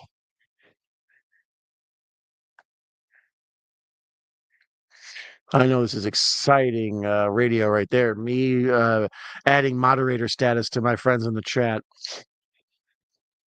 And I encourage any of you out there watching to be sure to hit the like button. Be sure to subscribe. Be sure to write me a pen pal letter and tell me how great I am. Please send it care of Mr. Bones. All right, here's where all the bad guys show up with the shotguns, and Floyd is so baked he can't even totally wrap his head around it, and he just starts laughing. Wow, man! You guys want to hit a bong or no? Okay. It was weird. All of Hollywood in the early '90s, like they all went through a grunge period. Like even Tom Cruise grew the hair out long and greasy. Brad Pitt here with the long and greasy hair. Like they all wanted to be like a part of the Seattle music scene.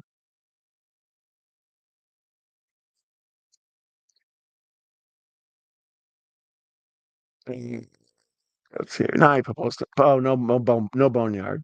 You need a code for my channel. Dude, I suck. I didn't see you had a live fan. Looking snazzy. Well, thank you. Thank you very much. I always liked you, Papa Goss. Always have. Always will. Um, yeah, we're watching True Romance. Have you ever seen this one? This is a great one. And for those of you not familiar, my friend Papa Goss, he's fantastic. He was interviewed the other night there by Larry on his channel. Friend of the community, all around cool guy. Uh, I one of the creators I frequently make sure I check out. Super cool dude. Thank you for coming. I'm glad you're here. So make sure you check out my man's channel. Actually, while I'm thinking about it, let's get you a wrench. You guys all got here at the right time. Let's get Papa Gas a wrench there. Yeah, wow. Rock on, Don. I appreciate your streams and company, broski. Well, thank you. That's kind of the thing. When I first started doing these, as a kid, I'd be up late and I'd watch, just Joe Bob Briggs and all these midnight movie hosts and stuff. And that job kind of fizzled away. Like I know Joe Bob's on Shutter now and stuff, but just that guy who's up in the middle of the night when I can't sleep and he's watching and talking about movies, usually fun and crazy ones. It's like, so if I'm going to do a YouTube channel, I'm going to do that. I want to be Sven Gulli.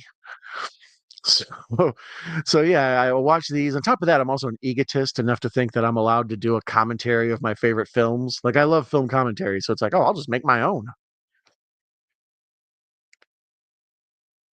So I appreciate you appreciating me, appreciating you, and I appreciate you. Let's see here. You're too kind, my friend. No, I'm very honest. You always get the entertaining stuff. Every time I see you, we're super pleasant and cool, fun to hang out with. I moderate the Dogman appearing on the whole channel every Saturday for 2 years, about 300 at a time. I gave an 11-minute chat when I ever seen it. Yeah, we had talked about the Dogman stuff before. That's how I met Mrs. Night Owl. I was out chasing the Dogman and a variety of other cryptids, and I checked into a hotel and fell in love with the woman behind the counter. True Romance is so fun. Okay, so you have seen it. Good.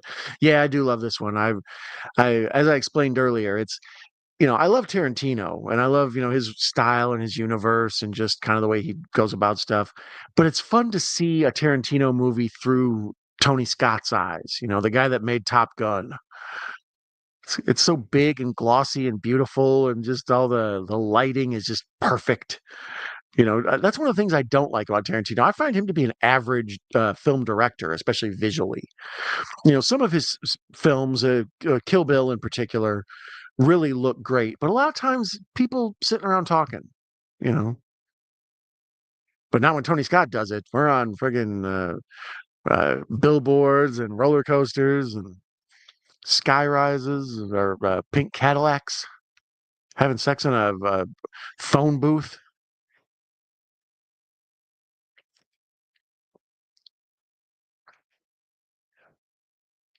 I'm a gremlin, so yeah, Svengoolie too inspired MSTK, which inspires my humor and style. So, yeah, that's another thing too. It's kind of weird. I have so much reverence for a lot of the films I watch on here. I don't do too much MSTK stuff where I sort of crack on them. Like I'll make my little smart alecky comments because I'm a jackass by nature. But on here, yeah, I usually don't kind of point out the stupidity of a lot of stuff. I usually lift up. But there's a few I've set aside that we need to watch just because they're so insane. Story of Ricky O. Got to watch that. We need to watch Things. Things in Wicked World, I think it's called. It's a sequel to Things, or made by the same director. Arguably the worst movies I've ever seen in my life. Less than 1 star. Tony Scott was truly a legend, right? I love me some Tony Scott. And it's so weird because him and his brother have a very similar style, but they're also very different. Like earlier here, there was a lot of neon light stuff, and um, I've been watching Alien Earth. And I feel like Alien Earth does what FX has done a lot of. Like they did a Stephen King show called Castle Rock, and it was just all the Stephen King. Or they did Fargo, which is just like all the Coen brothers. And that's how Alien Earth it feels. It's like all the Ridley Scott. Like it there's a whole bunch of like Blade Runner stuff going on with the plots and everything. And just watching it, you feel like, yes, this feels like it's got Tony and Ridley Scott vibe to it. Just their family has a shooting style.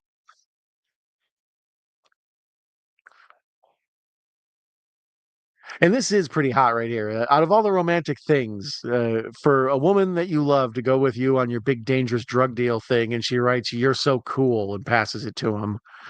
It's one of the more romantic things from a dumb man point of view. Ladies, if you really want to win a guy's heart, try that one. Just write "You're so cool" on a cocktail napkin and then watch him swoon. Yeah, Tony Scott was truly a legend. I agree. I was singing earlier, I was singing the praises of Days of Thunder. If you told me a Tom Cruise NASCAR movie, no thank you, but it's awesome. You know, Top Gun. What about a strange sort of homoerotic Air Force film? Doesn't sound good. No, it's fantastic. What about Man on Fire or um, Domino? I mentioned earlier. I'm a big fan of Domino. Taking a Pelham 123 is good. What's the other one? The Train, Unstoppable, something like that. I never saw I only saw a little bit of the Train one. Chris Pine, is that who's in it?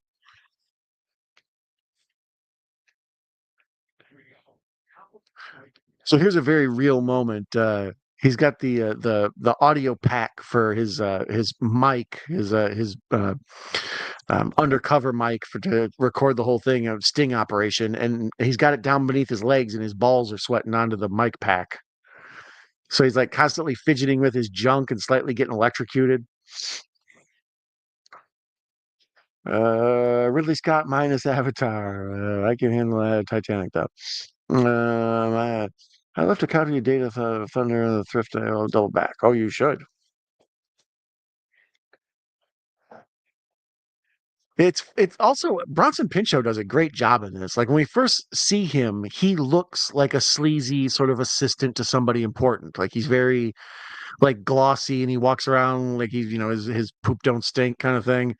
But now by this time after he's been arrested by the cops, he's being forced to do undercover sting thing while he's wearing a wire. He looks like hell.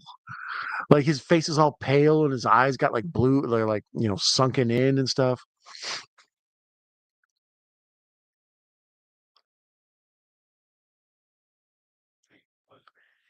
So now here's Sizemore and Chris Penn get what they need on the mic. Yeah, there's where she hands him the napkin that says "You're so cool." And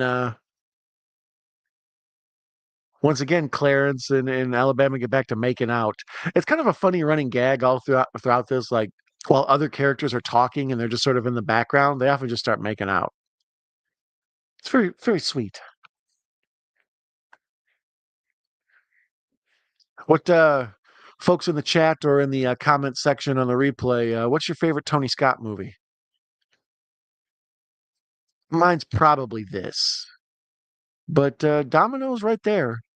Man on Fire is badass. We were talking about famous revenge movies and some of our favorite like Yeah, they messed with the wrong dude type of movies.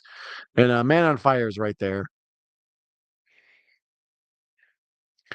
So once again, Clarence is in the bathroom taking a leak and talking to Elvis. Always liked you, Clarence. Always have. Always will. Thank you very much.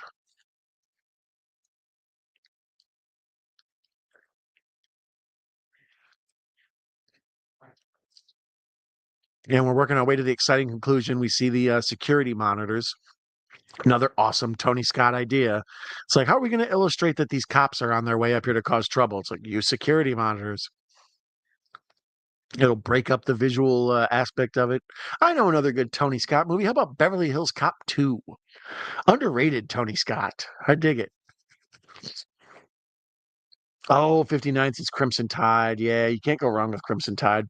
Uh, because of this, obviously, around this time, Tarantino and Tony Scott became buddies. And he had him come in and do some punch up work or, like, rewrites on Crimson Tide. There's a couple other movies. It's Pat. Uh, Tarantino did a bunch of writing on. I keep saying Tarantino wrote this. It's Tarantino and Avery, basically. Roger Avery always gets the short end of the stick. But Tarantino is considered the writer of Pulp Fiction, but it's just as much Roger Avery. Um, Avery's a very good, competent filmmaker and director. Him and Tarantino have a podcast together. I recommend what's it called? Rules of Attraction is a crazy Roger Avery movie, but I really dig Killing Zoe. It feels like a missing Tarantino movie. It's got all the like Tarantino vibe to it. It's about a heroin junkie robbing a bank in Paris. Eric Stoltz plays the head whatever main guy we're with, the protagonist. It was the enemy of the state until Will Smith became the enemy of the state. Yeah, enemy of the state is very good. And see, once again, Tony Scott's list is pretty damn amazing. That is funny. I like that one. Oh, Last Boy Scout. Thank you, Papa Goss. That's another great Tony Scott. I completely forgot. It's like when we were talking about favorite Carpenters the other night. It's like some directors have so many hits, it's hard to remember. Yeah, uh, Last Boy Scout might be my second favorite after this because I do love me some of that. That's one we need to watch on the channel for once.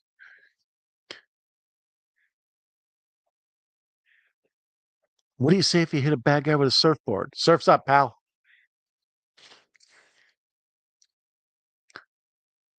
That's a strange Danielle Harris one. We all know her as like the horror queen. Instead, she's like the snotty little bratty girl in Last Boy Scout.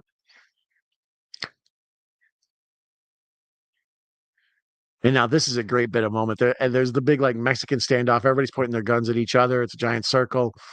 And this is when the producer figures out that Elliot is wearing a wire. And then he just starts yelling at him and losing his shit in the middle of like this circle of guns.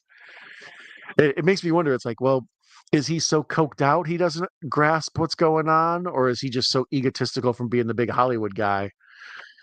A lot of reports are that that guy is supposed to be a joke version of Joel Silver, the producer of the Matrix movies and a bunch of the like what's I think maybe Lethal Weapon and stuff. But yeah, Papa Goss shouting out the Last Boy Scout, fantastic. Bruce Willis, many prayers for him. Yeah, yeah. And good old Danielle. Yeah, the missus and I watched the Death Wish remake, the Eli Roth one with Bruce Willis the other night. I feel bad for her. I always make her watch my favorite stuff so she gets references and stuff. It's like, well, you have to see Big Lebowski. You have to see, Usual Suspects or Fight Club or The Game or this. It's like if you haven't seen Reservoir Dogs, you're not going to get it when I make a smart ass comment referencing Reservoir Dogs. So every now and then she wants me to watch something new with her because, watching a movie with somebody who's seen the movie already gets old. So she's like, my dad was watching that new Death Wish with Bruce Willis. You want to watch it? I was like, oh, definitely. I've been meaning to get around to it. I just never did.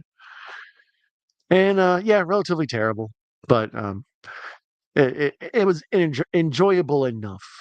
But after that, Bruce went into that Redbox phase where he was making them movies for $40. He's straight up wearing an earpiece in his ear, getting his dialogue fed to him and stuff. So here's what I was talking about earlier: the big shootout in the hotel room, and then the pillows get shot up and the couches get shot up. So there's all these down feathers just floating around the room.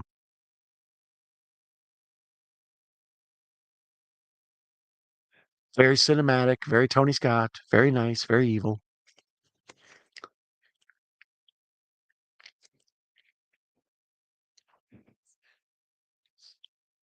I don't know. I wish Tarantino wrote more movies for other people to direct because, like I say, this and Bones was talking about Natural Born Killers earlier, and the adaptation of From Dusk Till Dawn and stuff.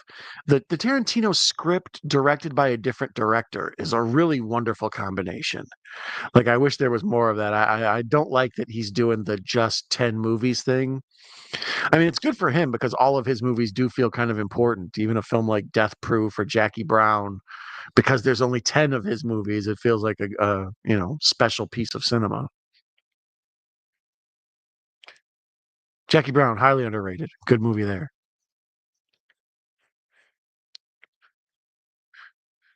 So there, everybody, the shootout at the hotel's done. Everybody's trying to scurry away. I think we see Dick Ritchie get away unscathed, and then we have the classic when Alabama and him get away, and we hear her take over the voiceover and explain like, I probably wouldn't have done anything differently except name my son Elvis. And then we see Christian Slater's got the eye patch on, and they're out playing with Elvis at the beach. Yeah, I think this is an amazing movie that just suffers from a bad name. I don't know what name I would give it, but True Romance, I think, confuses people as to what exactly the product is. Inglorious Bastards too. Yeah, I love Inglorious Bastards. I saw that in the theater. I think I've seen most Tarantino's in the theater. Um, uh, the historical fiction of it, for those who've seen it and know the kind of the surprise that happens in the movie, it catches you so off guard. Like to see him get shot up like that, like whoa. Um, Yeah, we need to watch Inglorious Bastards. Well, at one point I'm going to get to all the Tarantinos on here. We've already done Death Proof, Reservoir Dogs, Pulp Fiction. Those all live in the catalog here. We did From Dusk Till Dawn. Um, Still got to do Jackie Brown. Still got to do Django, Inglorious. I need to watch that Killing Zoe with you guys. That's a good one. That's an underrated Tarantino gem. If you're a fan of Tarantino films, check out Killing Zoe. Who's the director or chat you would like to see bring a Tarantino script to life? Oh boy, I mean, that's the thing. It can be anybody. Like I would be like to obviously somebody like Denis Villeneuve or whatever who's got an amazing visual eye. But even if like Uwe Boll did one, or what's his name? um, uh, is that his name? Yeah, I can't think of it. I don't know. It feels like anybody, even if it was J.J. Abrams or if it was Rob Zombie or whatever, like just like seeing Tarantino's world through their eyes and their presentation is kind of the charm of it. Although when Rodriguez did From Dusk Till Dawn, he tried to often shoot like Tarantino. So it's sort of this weird, bizarre copy of a copy of the original copy. I think that's part of the reason that movie's so amazing to me is like it's got a strange feel to it. Um, what about Christopher Nolan does a Tarantino movie? I can't even imagine it. Like Nolan only does like these big, huge, like $300 million, $400 million movies. Although Tarantino spends a lot of money on his movies, but I think it's because he likes to shoot in like 65 millimeter or whatever the hell 70 millimeter. I think Brian De Palma directing Tarantino would be a dream come true for Quentin. Oh, for sure. Yeah, Tarantino. A lot of people compare Tarantino to Scorsese because of the crime drama stuff, but you can kind of tell De Palma is Tarantino's main guy. I was watching The Haunting last night with Mrs. Night Owl, or The Howling with Mrs. Night Owl. We were checking it out, and I was taken back how much Joe Dante shoots a lot like De Palma in that. Like it feels a lot like a De Palma movie, even though that's from the guy that made Gremlins. Darren Aronofsky with Tarantino. Yeah, yeah, that would be wild because Aronofsky's like a good visual, emotional, you know. So there's the ending. Them at the beach with little baby Elvis. Uh, Clarence got the eye patch, and they live happily ever after. Oh, Jesus. As I mentioned, I put the subtitles on, it didn't work, so the movie's running like an hour behind on the subtitles, the captions. So right now it's the part where Christopher Walken and Hopper are talking, and it says, "Your great-grandmother effed an N-word," as we're seeing, like, this beautiful, baby being swung around in a sunset. Damn you, Roku. Roku, Roku, Roku. So, yeah, that's, the end. There's the credits. Dennis Hopper, Val Kilmer, Gary Oldman, Brad Pitt, Christopher Walken, Bronson Pinchot, Samuel L. Jackson, Michael Redd, Saul Rubinek, James Gandolfini. Damn, Chris Penn, Tom Sizemore. Unbelievable. It's amazing cast, awesome movie. I love it. Um, I think that is me getting ready to get out of here. Let's see what the friends in the chat are saying. Blowout is one of Tarantino's all-time films he references quite often. Yeah, I enjoy Blowout. I saw it when I was a kid. I think the reason John Travolta's in Pulp Fiction is because of Blowout, basically. But yeah, Blowout's a fun one. It floats around on a lot of the streaming sites. I recommend people check it out. The Haunting, I'm not a fan, but as ones, I suppose. 59th, I do like Aronofsky as an option. Yeah, because Aronofsky's so very artsy. But even last night we were talking about the Safdie brothers, or the night before last, we were talking about the Safdie brothers. Um, what if even James Cameron doing a Tarantino movie? What about Spielberg doing a Tarantino movie? Like, I would be interested in seeing any of these famous visionaries. If Kubrick was still with us, what would Kubrick's Tarantino movie look like? Tarantino as a writer, I'm always interested to see what he's going to do. As a director, I'm always like, it's not the best. Good, competent, but not the best. Weather rolling in, the ground just shook from lightning. Wowza, I may lose connection. Well, I'm turning it off too. Yeah, we're supposed to have a damn storm headed this way as well. So I was gonna go see if the woman and the baby are asleep and maybe go give each of them a kiss. So I thank you for joining me. I thank you for being here, hanging out, watching me, Clarence, Alabama, and Drexel Spivey. Shout out to Papa Goss. Shout out to 59 Survivor of VHS. Shout out to Anthony Chabot, Mr. Bones, Hobbs Horror, Kayla Cintron, Nanette. I've watched Aronofsky Pie, found my music styles in that film. Archer Apex thing for example. I bought a double pack. It came with Pie and Requiem for a Dream, and I watched them both a day after each other. And I was like, this is the most depressing director that's ever lived. And then I saw The Wrestler, and I was like, yep, I was right. Have you guys seen Mother? We need to watch Mother sometime. Speaking of Darren Aronofsky, geesh, what a wild one that one is. No, thanks for sharing your night as always, buddy. Well, thank you for being here. I appreciate it. Hopefully, if these hours are suitable to you, we definitely have to have you come on. Otherwise, I'll try to do a show a little bit earlier so you can get with us here, Papa Goss. I've been meaning to have you on as a guest. We'll let you pick something you like. Let's see here. Great time, y'all. Yes, I do appreciate that movie's a trip and a half, indeed. So I thank all of you for coming. I appreciate you all so much and hanging out and watching more crazy movies I love and letting me talk over them. I think this is a good time for me to step out and say goodnight to you. Adios, amigos. Wishing you all green grass and high tides forever. Good night, y'all. Love you.